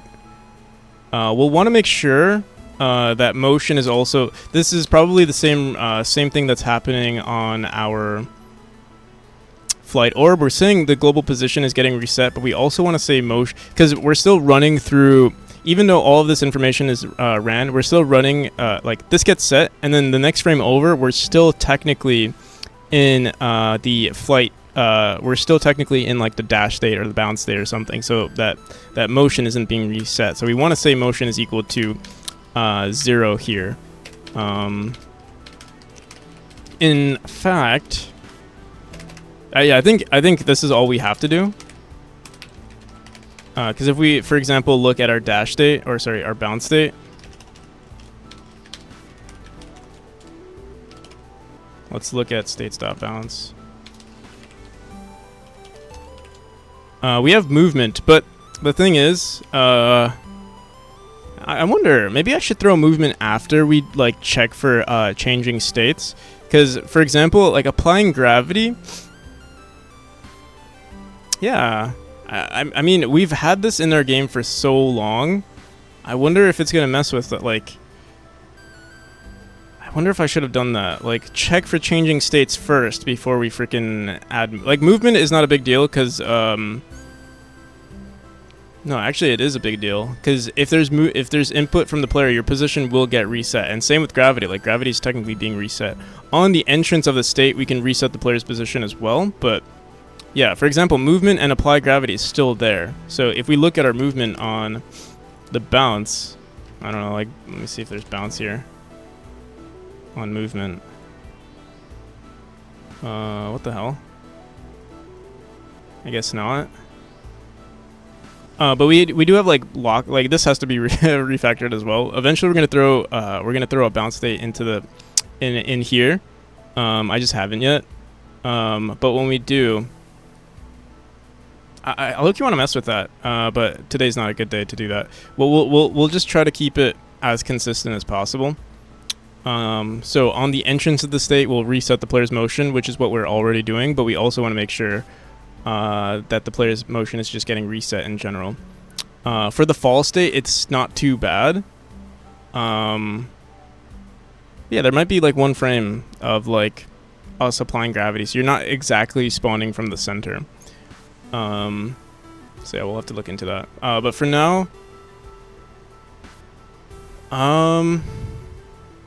what did I want to do? I already lost my my train of thought. We did reset the player's motion, and we forced the player into the. I think it should work, right? Like we just run it, see what happens. So we should enter the neutral. We didn't enter the neutral state. Let me see. Maybe I didn't do it. So on our dash orb, we're saying states.neutral node.enter force. Oh, it's equal to true.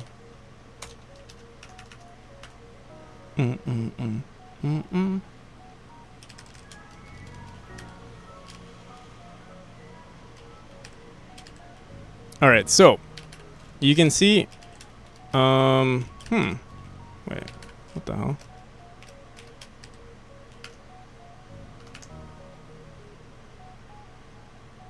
What the frick?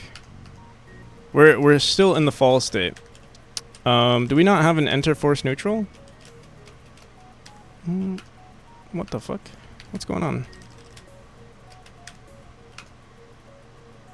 Fall, stop frame, timeout. Okay.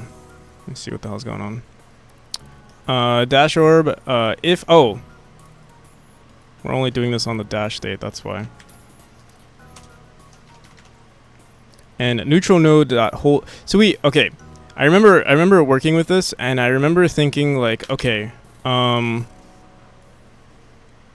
of it just didn't work out. Like, apparently on the dash state, we do hold the player's gravity on the neutral state, so when they dash into a dash node, it feels really...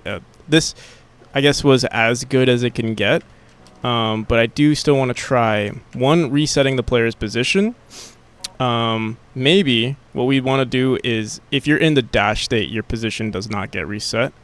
But we'll see. We'll mess with every version here. So here's the first one. Our position's gonna get reset. It might look weird. We enter the we're in the fall state. Also, mid dash. Yeah, right now we're not forced into the neutral state, and it feels like we're just falling from the dash state.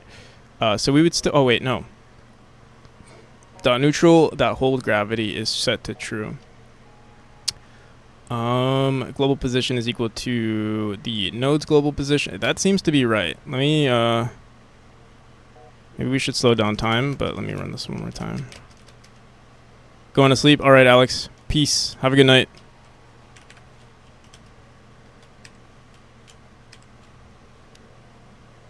You know, it's weird, though. I don't see... Well...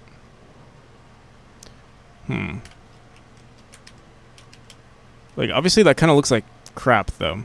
I think we would want to keep the player moving forward on a dash orb. But maybe... It's hard to tell. Because obviously this looks weird to just like...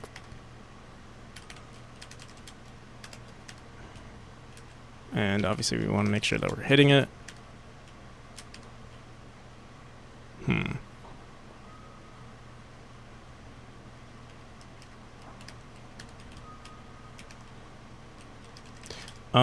What we can do is, if you are dashing into it, we reset the player's position and force them into the neutral state and increase the neutral duration to 0.2 seconds. But let the player also... So here, wait, where's that room? Let's try this out. So in the fall state, similar to how we have it... Oh my god. So there is one problem though. With like rooms like this, it obviously just feels jank how we have it designed, but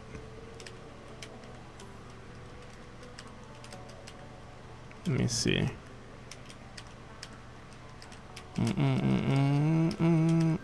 Oh my god, bro. This obviously this is definitely not how I remember looking at this and trying this and thinking, wow, like this is terrible, and that's why we probably removed it. But I think we can come up with a better solution here. Checking for the player if they're in the dash state, resetting their position there, but keeping them in the neutral state for a little longer. So it almost feels like the force dash right now, or like the duration. Like you have to be very quick with it, but the force dash has a longer neutral state. Like right now, I'm struggling to even reach the next point. Does your dash reset if you does your dash reset if you dash from one room to another? No. No. We could do that, but at the moment, no. I know they do that in Celeste. So here it looks kind of good, right? Like dashing into this and then here. If you're quick with it, it's not too bad. And I think falling into it feels very awkward. So what we're gonna do is try this again with the neutral state or the dash state. This is what we did here. If the state is in the dash node, we say our neutral node.holdGravity is set to true. But also with this, we're gonna want to say basically reset the player's position, and enter force neutral will also still be true. And let's run it again. Never played that game. Is it a memory clone? Indeed it is. Oh my god. I wonder if they're going to realize what's going on here. So if you dash... Okay, obviously these rooms would need to be redesigned though.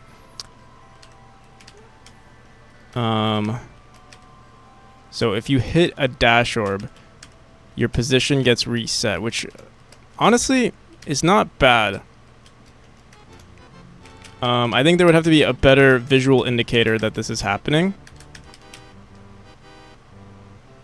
But it's actually, it does make the game feel like if you just fall into it, nothing happens.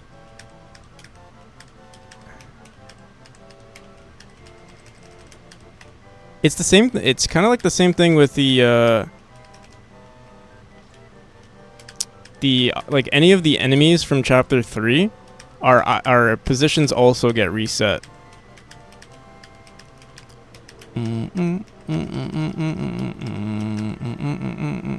If you dash into them.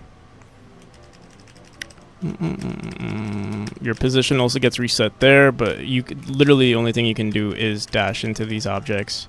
I'm trying to think, what's another chapter that has a lot of dash orbs? Like, see, that actually feels really good. So I think what we need to do is just, okay, this one feels bad. But I think it's a design problem. Also, we want to mess with the duration of the dash. I think we want it to be set to, right now it's set to 100 milliseconds. I want to see what the duration is on our force dash. I want to say it's 0.2 seconds, or like the maximum time is 0.2 seconds. Our dash orb, or sorry, our portal is also a little different, because I think our portal is actually 0.5 sec. Our portal is 0.5 seconds, but there's a valid reason for that. There's a inconsistency with, like, okay, you can. There's an inconsistency, but I think it's valid. Hope the deving is going well. Neuropathy? Yes, it is. It's going well, I'll say. We just discovered. We were doing a lot of level design, and I am proud of the design, but now I'm exploring another update to the movement, a slight update to how we handle one mechanic in the game.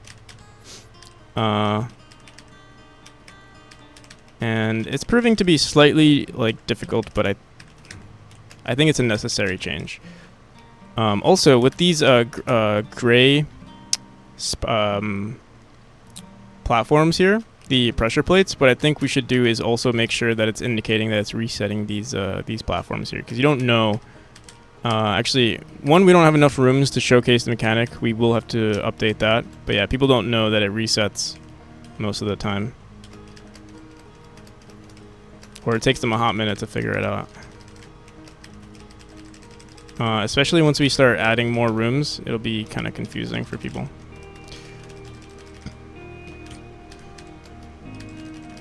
I'm also trying to figure out, like, if it's going to be confusing for people, the dash orb, because there's two different things that are happening. Like, if you dash into it, how do we, like, visually, or does it make sense to the player that you're forced into the neutral state mid dash?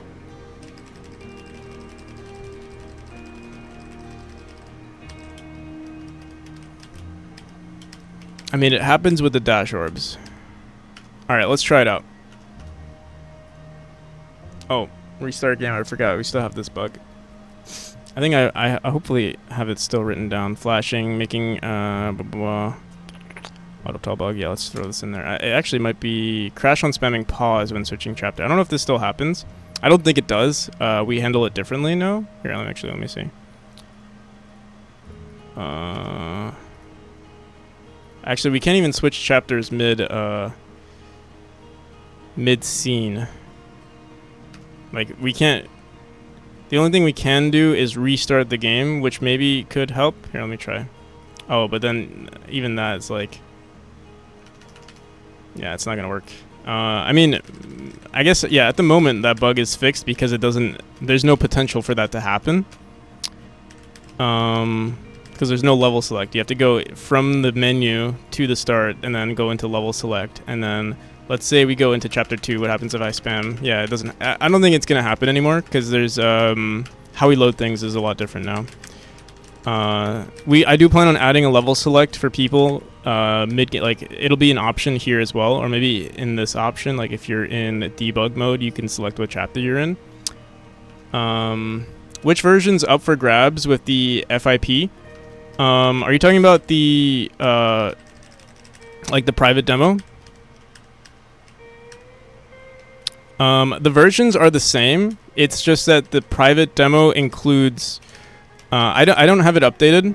Yeah, currently none of them actually. But when I make the update this, so I'll probably do an update on. either this Friday, like, I mean, usually I'd like to do it at the end of every Friday of the month, right? Because then we can play test people's games on Saturday. But it really depends on how I feel by Friday. Obviously, I would like to include this chapter. Not this chapter. Chapter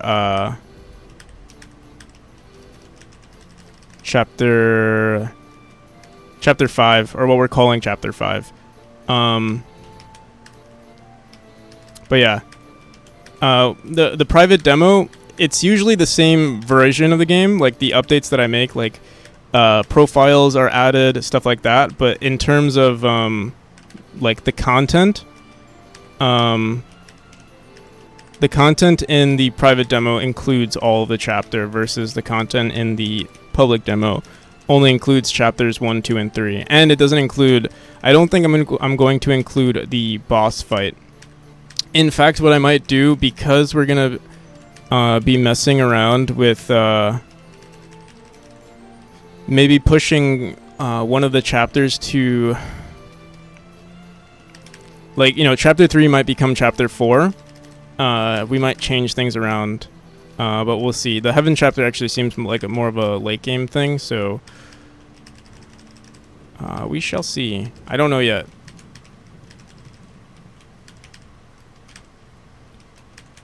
Oh my god.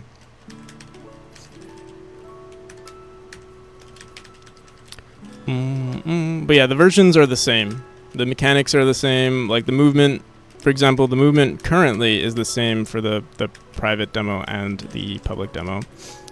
But yeah. All right.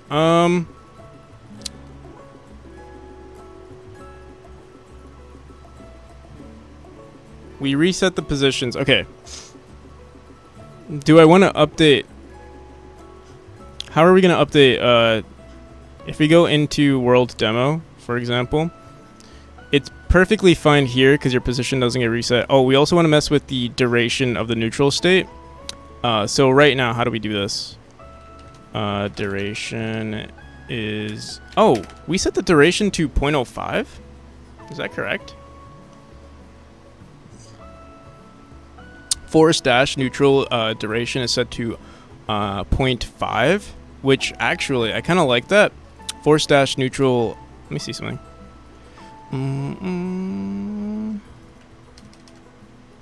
How do we set this? If states no.dash no.enter force dash is equal to true. So this is the only way, apparently. If dash cut in time, we also do the if forced dash. The thing is, it's not a forced dash anymore. It's just a... It's technically a forced neutral on... which we don't have yet. So we'd want to maybe include a forced neutral. We have a neutral state. We have a hold neutral, enter force neutral. We do have an enter force neutral variable. If enter force neutral, we just return neutral again. And set it, I believe, to... let me see. On enter state, if enter force neutral, we say hold position, and enter force neutral is equal to false.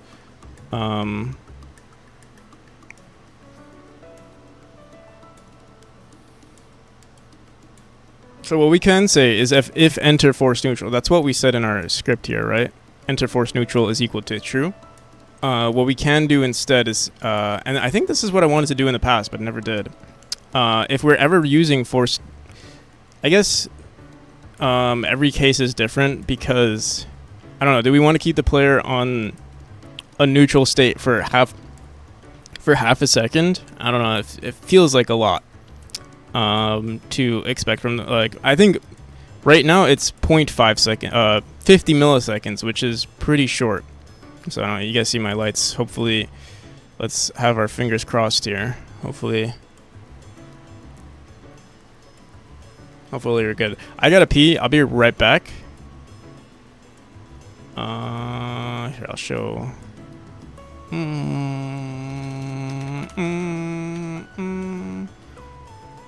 Here, you guys can watch the Christmas lights.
You know, I gotta say, I like seeing all the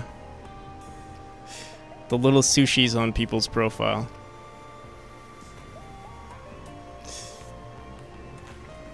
I never noticed it. Like, I've never noticed the subscription badge until recently. Or, like, I've obviously always noticed it, but it was never as, like, recognizable as the sushi. I see the sushi, I'm like, oh, looks so cool.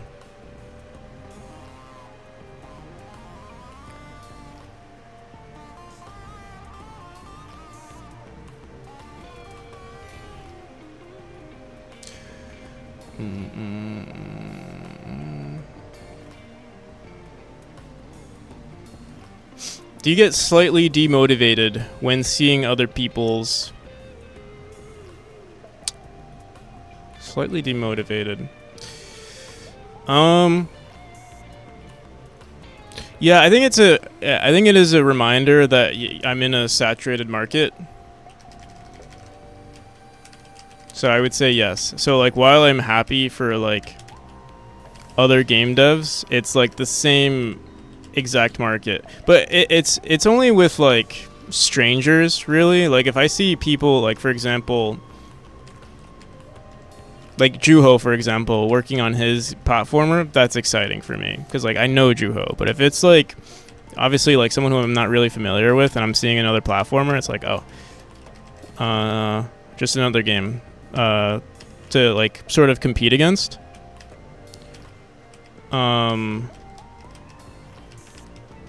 But yeah, when it like, I wouldn't say it's significant though. It's not like enough to be like, oh shit. Like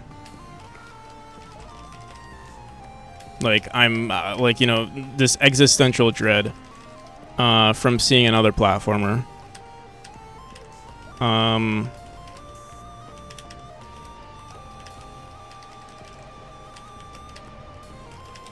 Totally agree. Yeah.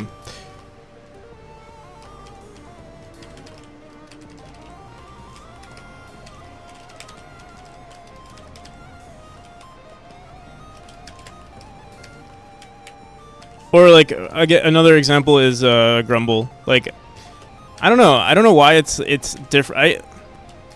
It makes you think like, oh, maybe it doesn't really matter that much, because it's like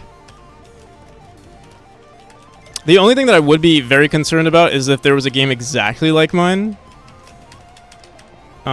Which I mean there is Celeste, but there aren't too many, you know, quote unquote Celeste like games.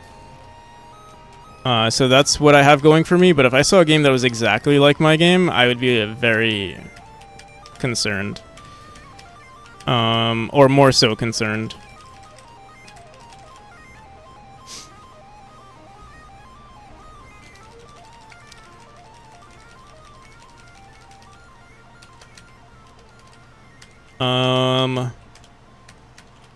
But yeah, but like, what I was saying is like, for example, Grumble is making a precision platformer or a platformer as well, and it's like, like I mean, it's like, I don't know, I don't know if I would have the same attitude if like I didn't know Grumble, you know. But I don't know. But also Grumble and our game, like, even though we joke about stealing each other's idea, like, I think his game is also pretty different from mine.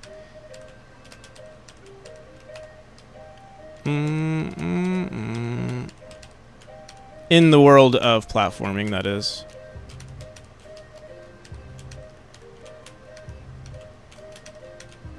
What the hell? We can't even reach... So, okay, with this in mind, we can't reach certain things now. So, like, certain elements of our game would have to be...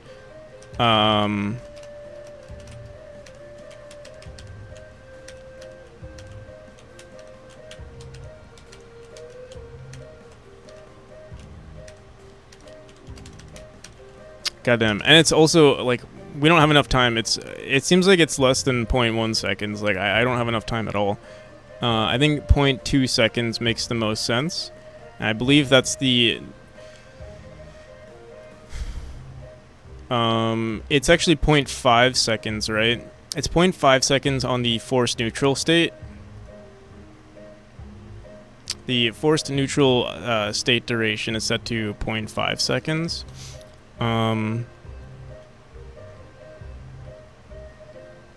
So we said if states node dot forced dash. When are we setting forced dash? Oh, it's just forced dash. Like, that's something unique about. We're checking the dash state and saying, oh, are you in the forced dash? But we're not in a forced dash anymore. We would have a unique variable here. And what we can say is create another variable that's called like the current neutral state duration, and then just set it to whatever it is. So var current neutral state duration. And it's going to equal our default duration. But sometimes it'll get updated. So current neutral state duration is equal to our neutral state duration, our default neutral state duration. On the enter state, neutral state duration. Like whenever we're checking this.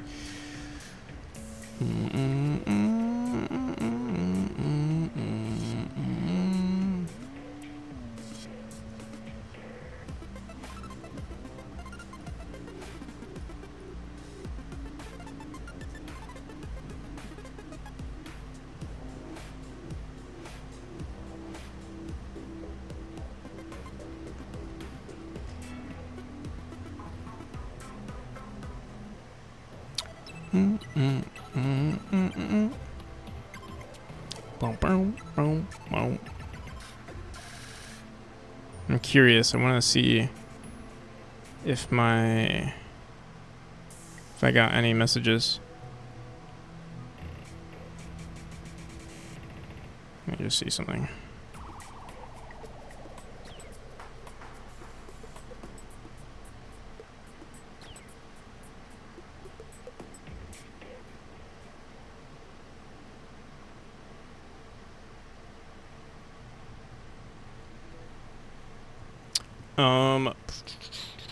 So yeah, on the entrance of the state, we can set our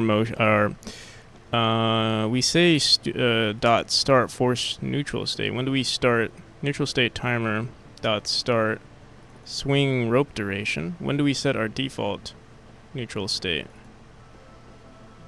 Apparently we just say, so for our teleport dash, we set it to 0.1 seconds apparently. If wasn't forced dash, we set it to 0.1. Else we also set it to 0.1. So apparently our neutral state is 0.1 seconds, and we should set this to the, what the hell is neutral? Like, do we ever use this?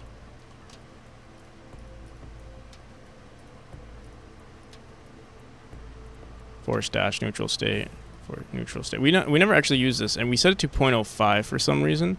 Let me see something. Do I ever use this in the code?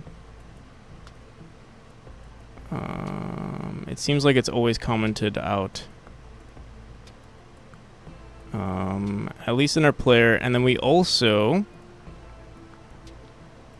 and it's less than our neutral state duration. Apparently we have a 50 millisecond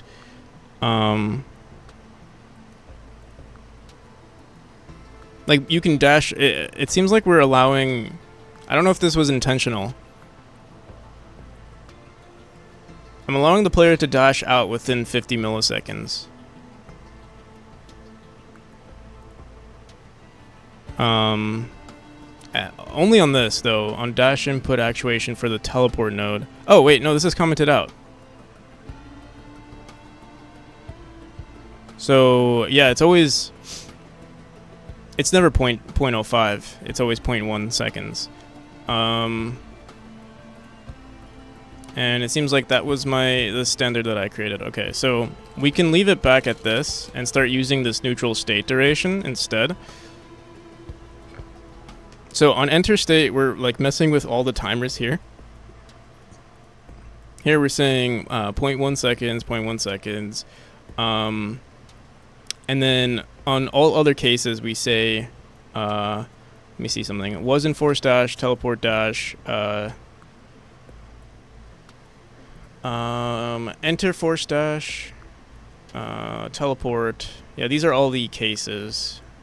And rope swing, which we don't really use. And then finally, just a regular dash. So we can say elif. We would also want to make sure enter force neutral.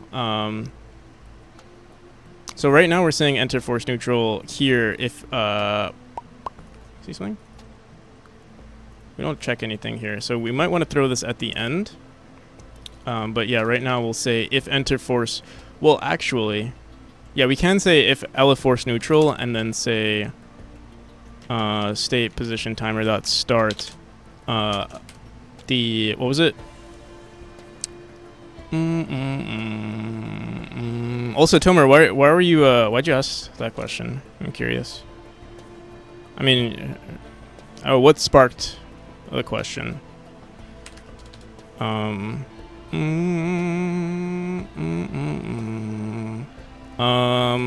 Dot start.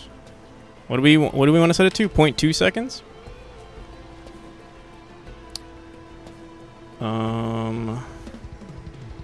Force dash.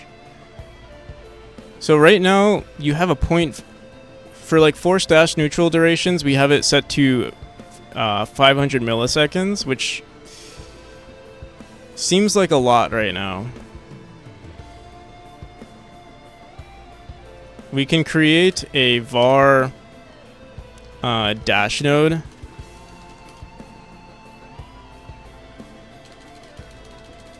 Force neutral from dash node is equal to point generic.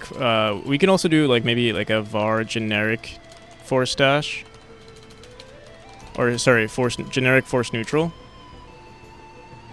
Generic. Oh my god, generic force neutral duration is equal to, I'm gonna put it at 0.2. You know what, let's put it at 0.5 for like a huge exaggeration for now, and we'll see what happens.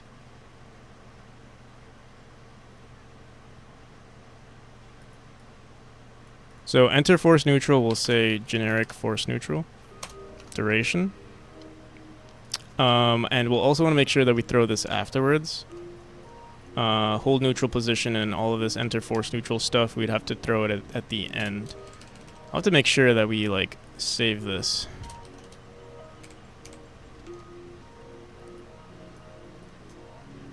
Maybe I should throw this into its own function, like set neutral duration. Just so I can understand it more, or like just clean it up a bit. Func set neutral duration.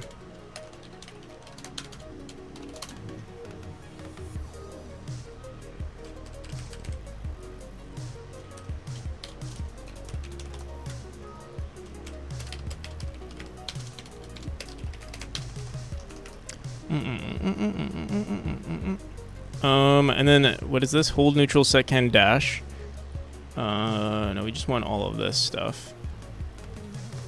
There's some other stuff that's technically happening here in this state.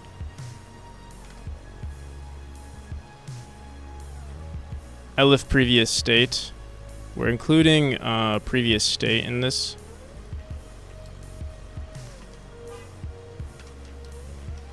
It was here, right, that we did it? Fuck. Player motion dot states dot dash node dot normalize dot dash direction is equal to time normalized times 80. I think it's fine. It doesn't really matter where we put it, so we can say it here.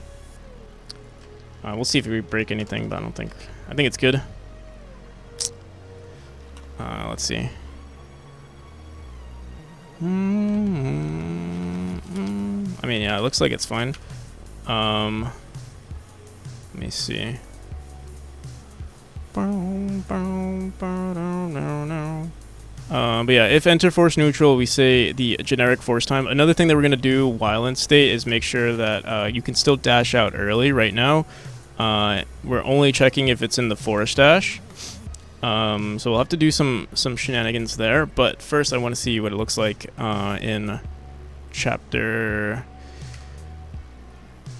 1. Or actually, chapter... Whoops. Chapter 1... Yeah, we'll try it in chapter 1 first. So it'll be relatively this... Oh my god. Relatively the same.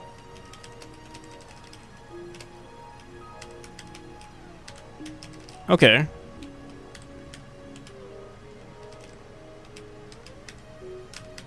But yeah, you can see the design of this room doesn't work anymore because like you're frozen now when you hit this orb.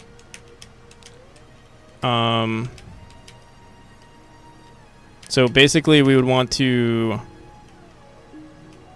well, we can make it so that, let's look at this room. Obviously the designs, no matter what, if we're gonna keep it this way, have to be updated.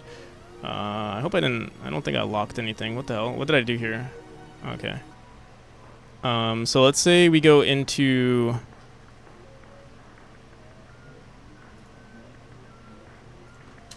world demo.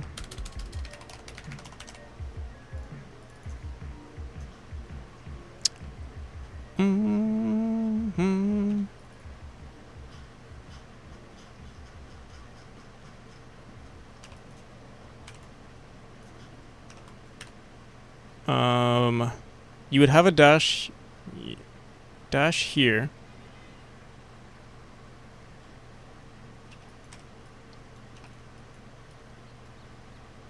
A top-down roguelike that looks very good.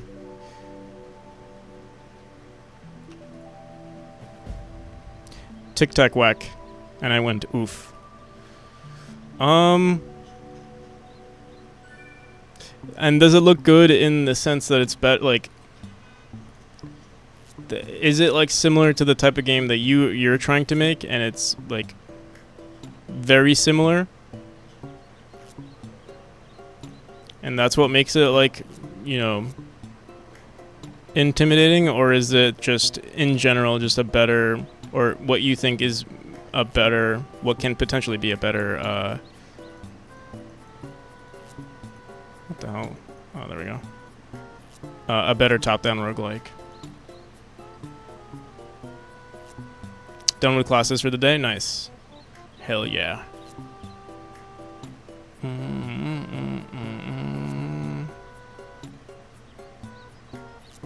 We can also make sure that we're showing the player how this I just realized something though. If I do this, it's very similar to the force dash mechanic at this point, because it's just... It's kind of like the force dash, but they're like, it just has some different rules.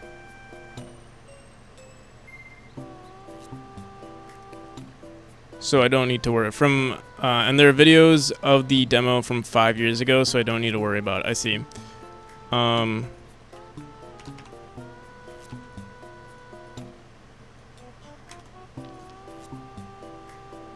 Yeah, I mean, I'm trying to, like, the worst case scenario is if the game is, like, very similar. If it's not, then usually I think that's okay. But, like, I mean, I could say the same thing about my game, like, competing, like, I don't know why. Like, obviously, Celeste already exists, and so, like, my main concern would be, but, like, my game is coming out after Celeste has already existed for so many years. And maybe that's why I'm not, like, too concerned, like, I don't really concern myself with Celeste. I guess it would be obviously very stressful if I would, like, if I had this game and I was competing against Celeste when it came out, right? That would probably be even harder on me. So I mean, maybe that's the same attitude that you should have towards your game, is that, like, doesn't really matter if, like, maybe you're competing against a game, but just imagine it came out before you, and then it doesn't really... then that already eliminates the fact that it's, like...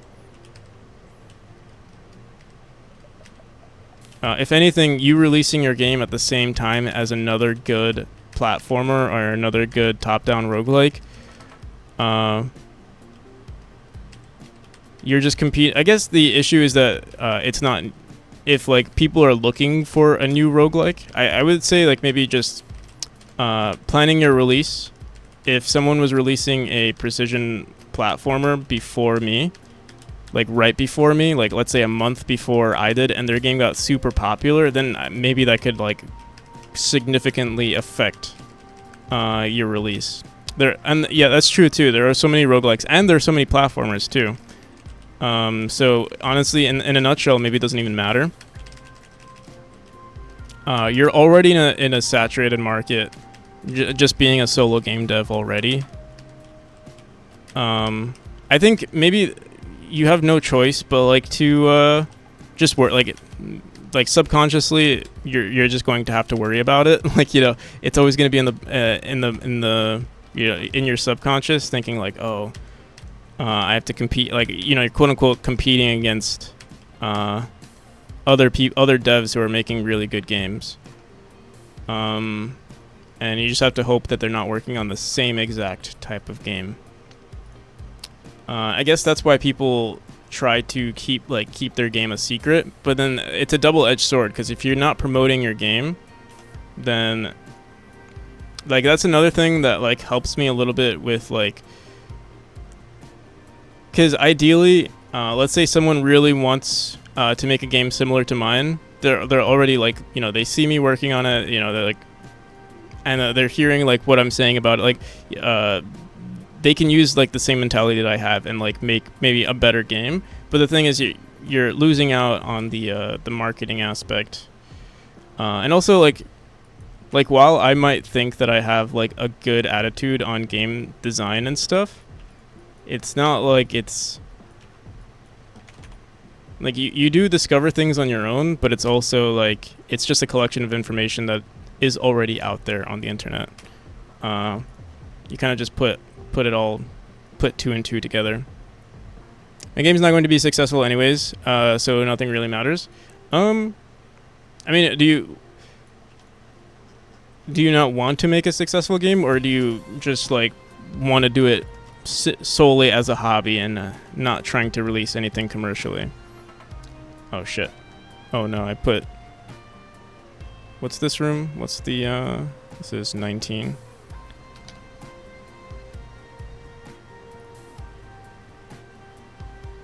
I know that for sure statistically it's not likely for it to be successful. That's true. I mean, statistically it's unlikely to be successful in game dev. Oh, can't... Oh. No, that... You remove the can't. You know, I only read what I want to hear. Can't is not in the vocabulary of someone who's been doing this for a while.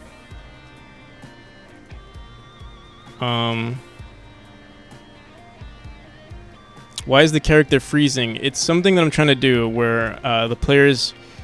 It's in all interactions in my game, the position of the player always gets reset. The only object that doesn't do this is the dash orb. So I'm trying to figure out a way to make it so that the dash orb also resets the player's position. How's it going, Grumble? We were just talking about you.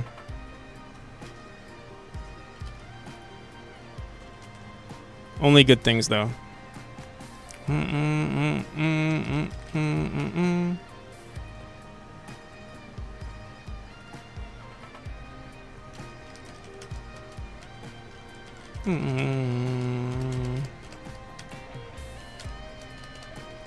I think what I want to say on that topic. Yeah, I mean, yeah, statistically it is very unlikely. I don't know, because I've been doing this for so long, I feel like I know the statistics, but I'm still driving to like make it work. But that could be, you know, that can be seen as, you know, obviously just me being naive.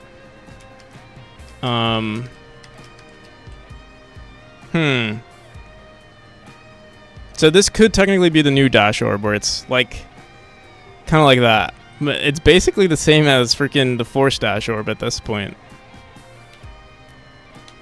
with an extra dash involved. Unless we made it so that like there can be a visual it looks janky. What do you know? Doesn't look janky. It literally looks like the same.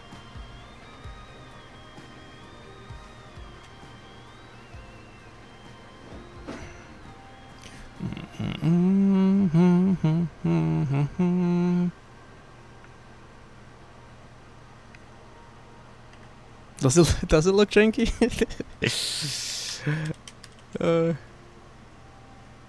It's literally the same as the dash, like the force dash. So to say this looks janky, it says the force dash looks janky, but I find the force dash to be fun.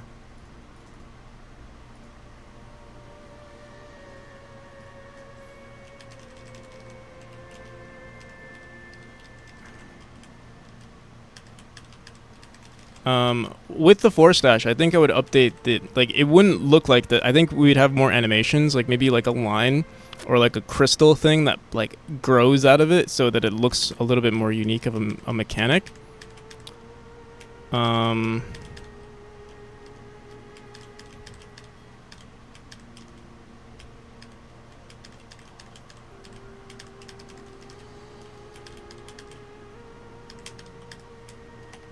we getting stuck on... See someone? Oh, yeah, we are.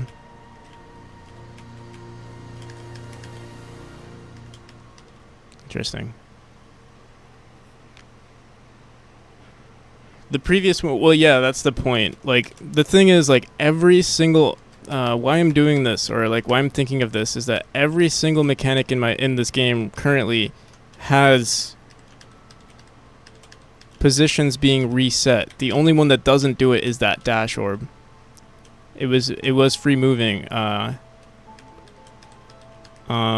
the thing is, if we want consistency in like the whole thing about this game is that I do want the movements to be very I think Tomer mentioned this before, like stiff. Like I like the stiffness, if that makes sense. Like I like the idea. I mean, there's certain elements of the game, like the springs. I mean, obviously you're like moving around. But no, Grumble, not that your game sucks. We were talking, so Tomer asked this question, like if it's discouraging to see, like games that are similar to like other platformers basically, and other platformers that are good.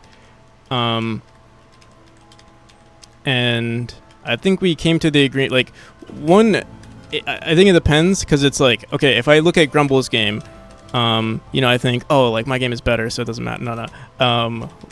What I was going to say is that because I know you, for some reason, it's not discouraging for some, like, I don't know why, but, like, everyone who I know that's making a platformer, for some reason, it doesn't discourage me, because, I don't know, I know them, and it's like, oh, we're on the same exact journey, and but when it comes to like, let's say let's say there was a game that looked well, the other thing that's concerning is that if there was a game that looked exactly like mine, that wasn't Celeste, but like was releasing around the same time that I was, it would be slightly more discouraging, because it's like, it's kind of like you're already in a saturated market, and another game that looks exactly like yours is just, you know, it's just another sort of like another obstacle.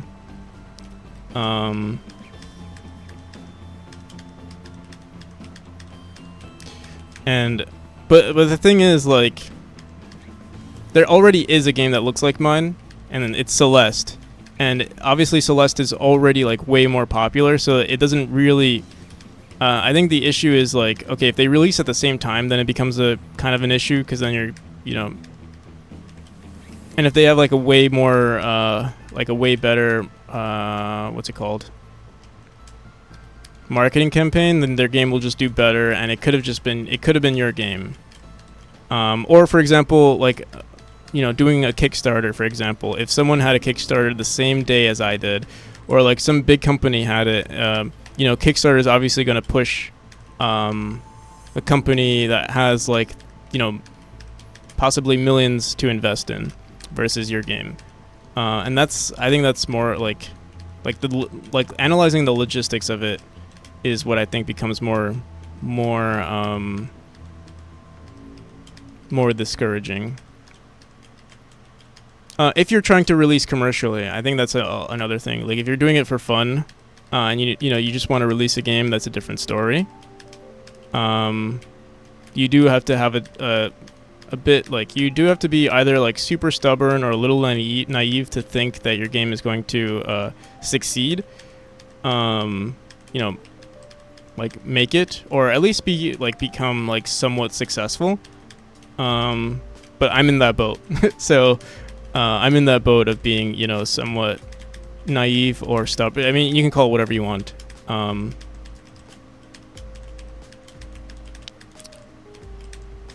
Well, yeah, whatever you want to put yourself, like whatever that boat is of like trying to release a game commercially, you obviously have to look at, some of the logistics of it, and like that's what can be discouraging sometimes.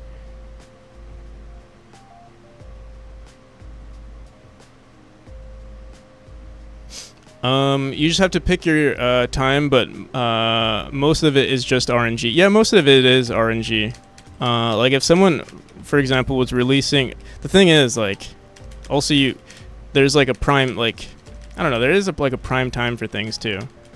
For example, like releasing maybe, I honestly don't know what the prime time is, but like there is probably something ideal there. For example, like posting on social media, there are usually better times to do it. Or like, for example, streaming.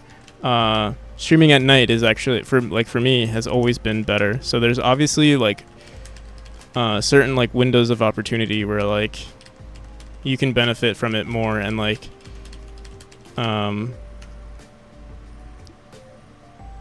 seeing other people like make a game at the same time can like mess with that opportunity. It messes with your RNG a bit. It could be, it could be negligible. I mean, again, game dev is super saturated, so like at the end of the day, it's like at the end of the day, you are like, basically like a needle in a haystack, but it's better than, competing against another needle, Literally, that's doubly especially if you're in if you're in a niche within a niche, and obviously you want to be the only one. Oh no, two needles in a haystack is what I mean. So it's like, if people find out that there are two decent looking games, you're competing against that other needle. If that makes sense. All right, so and in response to Grumble's question, is it fun? I think it's good, but it is slightly repetitive. And then, is it better than double haystacks? Actually, that's a good question. That kind of is a good question.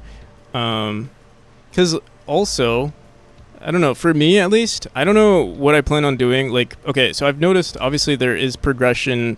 At least, I don't want to treat it like it's a business, but it is a part of the, I would say it's a part of the, it is a part of the game development to stream. Like, if to make this self-sustainable, I would say, streaming is a part of it. And I've noticed, obviously, like progression in my streaming, at least. Like, obviously there's progression in my game, but it hasn't been released yet, so there's no, I think money is like a pretty good indicator of how well you're doing, in this field. But like, and I mean, okay, so I am profiting, I would say, I mean, I'm making some money from streaming, but not enough to say, oh, this is self-sustainable. And it's also like, in the grand scheme of things, it's kind of negligible, but there is something there, and that's a good indicator of like, okay, there is progress being made, and that kind of pushes me, because it makes me realize like, oh, like there's not,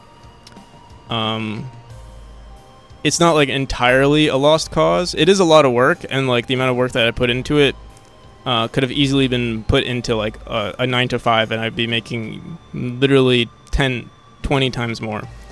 I don't even know how much more, but like a lot more. But yeah, it is encouraging. Like, even if you're in a super saturated market, you can still establish yourself by being consistent with your work. And that's something that's, yeah, definitely pushing me. So I actually don't even mind being in a saturated market, because it's something, if it's something that you enjoy and you're okay with the amount of money that you're making, I think things will be okay. But also, again, it really depends on your philosophy on life. Like, would you rather work, a job that pays a lot but you hate it, or a job that you love but it, pays, just your living expenses, and everything else is hard to come by. For me, I prefer the latter, but everyone's different. You can compile the time successful games have released, analyze the data, but I don't think it would do much in terms of finding the perfect time. I think the perfect time doesn't matter. Oh, also, Sastry _ thank you for the follow. But when it comes to the perfect time, I don't think there's a perfect time in terms of, like, maybe, like, what season, what's the best season to release a game. If there was, like, they say, like,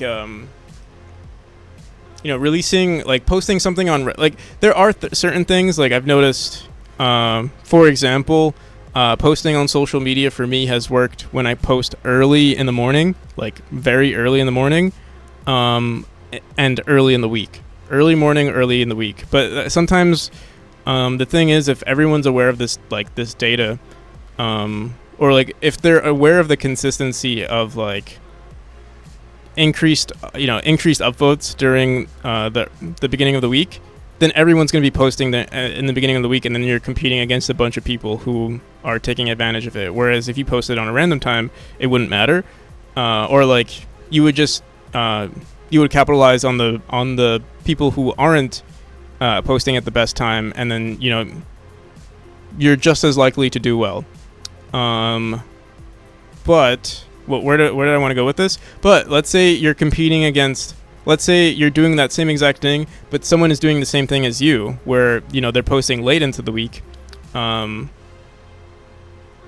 You're competing against, like, you're how do I say it? Like, if someone makes a better, like, let's say I make a devlog about a platformer, and it, like, that's what the algorithm wants right now, and then someone else did the same exact thing at the same exact time, or, like, maybe 30 minutes before you, and then that goes into someone's feed, and then, like, those small likes that have accumulated within those 30 minutes push that person's thing more. It kind of is RNG,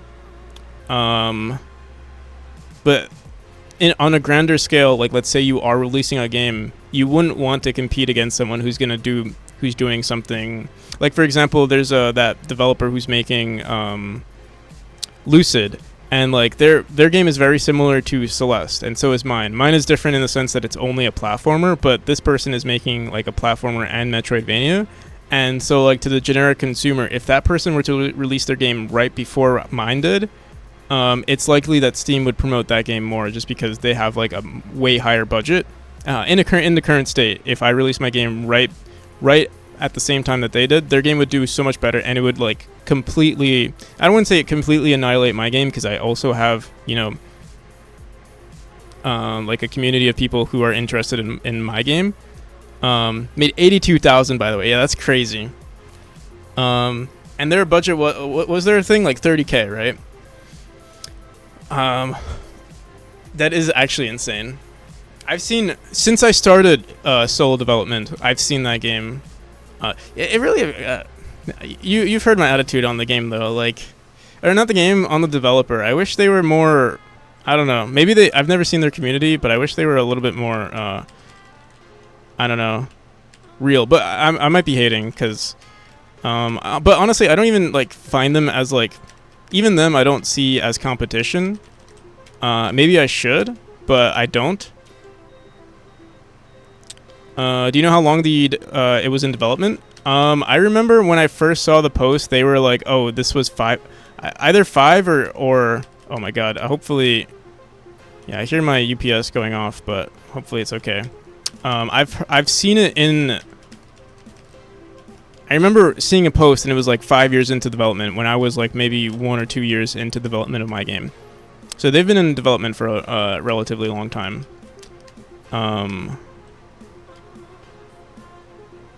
Celestoidvania sounds like a slur.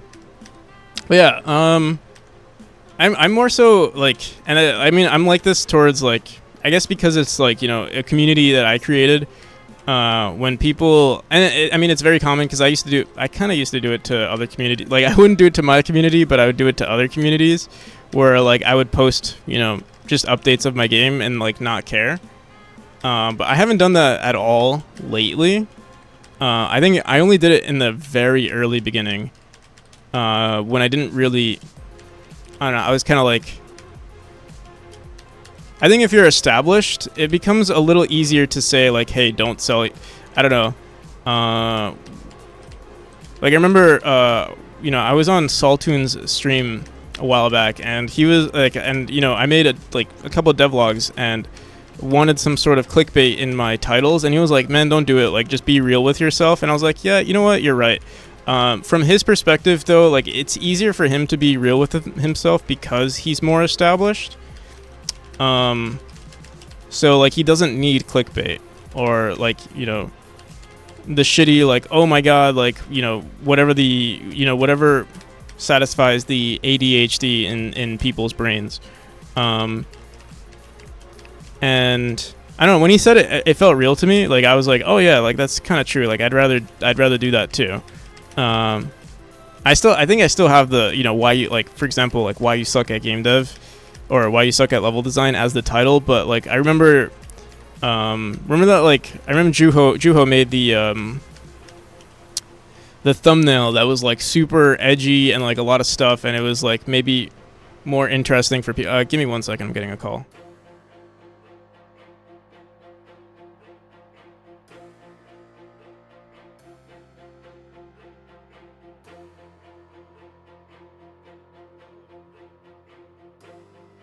So, hello? Okay, there we go. Come down. Oh, okay. So I have some family like that's visiting right now. I'm really enjoying the stream, but yeah, I'll just mention a few more things. What were we talking about? Yeah. So we didn't do shit today. I'll see what I do. Maybe some stuff off stream.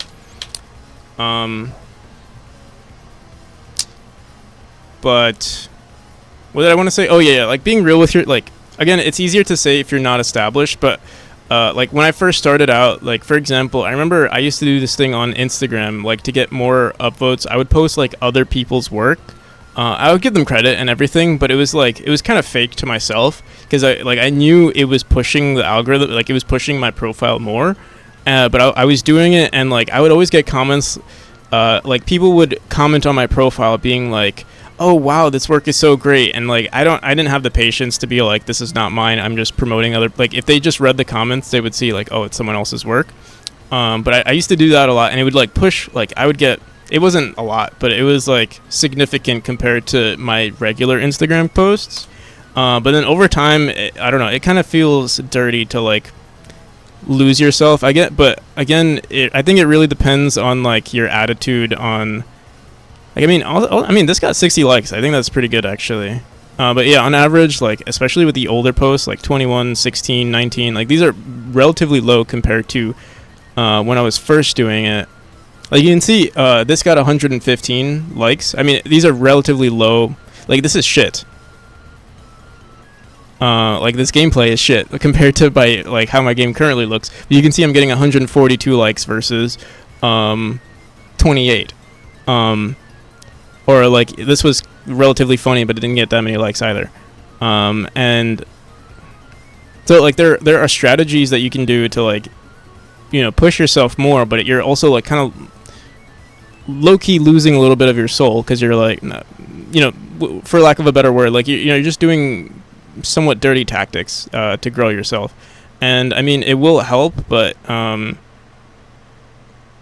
I don't know, in the grand scheme of things, I don't know, do you want to look at yourself and be like, oh, look how far I gone, but look at the things, like the people that I had to screw over to get to this point, and like I don't know, I wouldn't feel good about myself.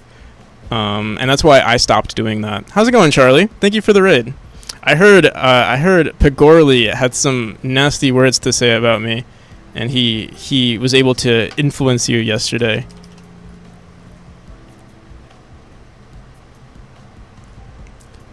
From what I've heard. But it's memes. He was bragging about it on my stream. Oh shit! I wrote raid Charlie. Whoops. Shout out Charlie. We're actually gonna end the stream soon too. We were just talking about like, I guess everything in general. This has been a pretty wild stream. I figured he was joking, but I realized probably Embed was live, so we had to give him. No, yeah. It was all memes. But thank you today. I hope your stream went well. Hadn't had the chance before, yeah. Well, thank you again. I hope your stream went well though.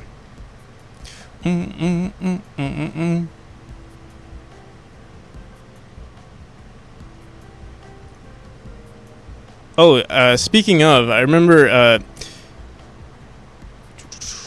Sorry for it was you. Oh, let me check you out. I think I was watching. So I remember looking at Charlie's stream and I saw that he rated, but like I think when I clicked on the stream, it still showed Charlie's stream for me.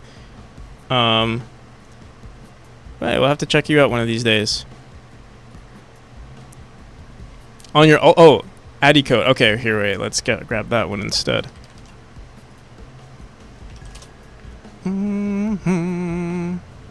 I'll follow both.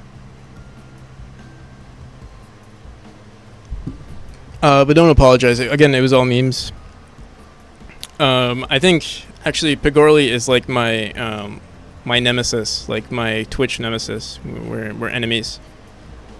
So if he can do anything to like, if he can do anything to me, he will. But I'll do the same back. So it's all good. But yeah, hope you guys had a good stream yesterday and today. What were we on about?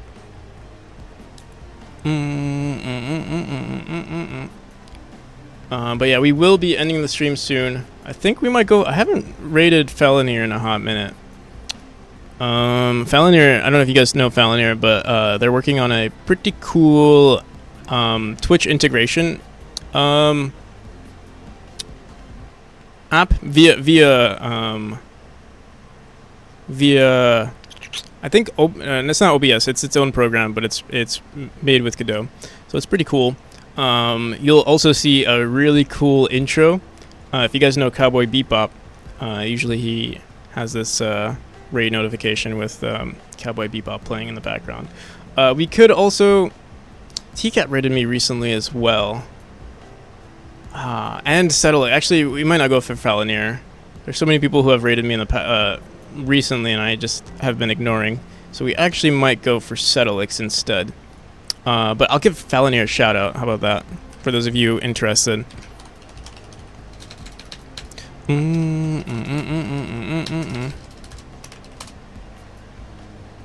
Sorry, sorry, I was in a call.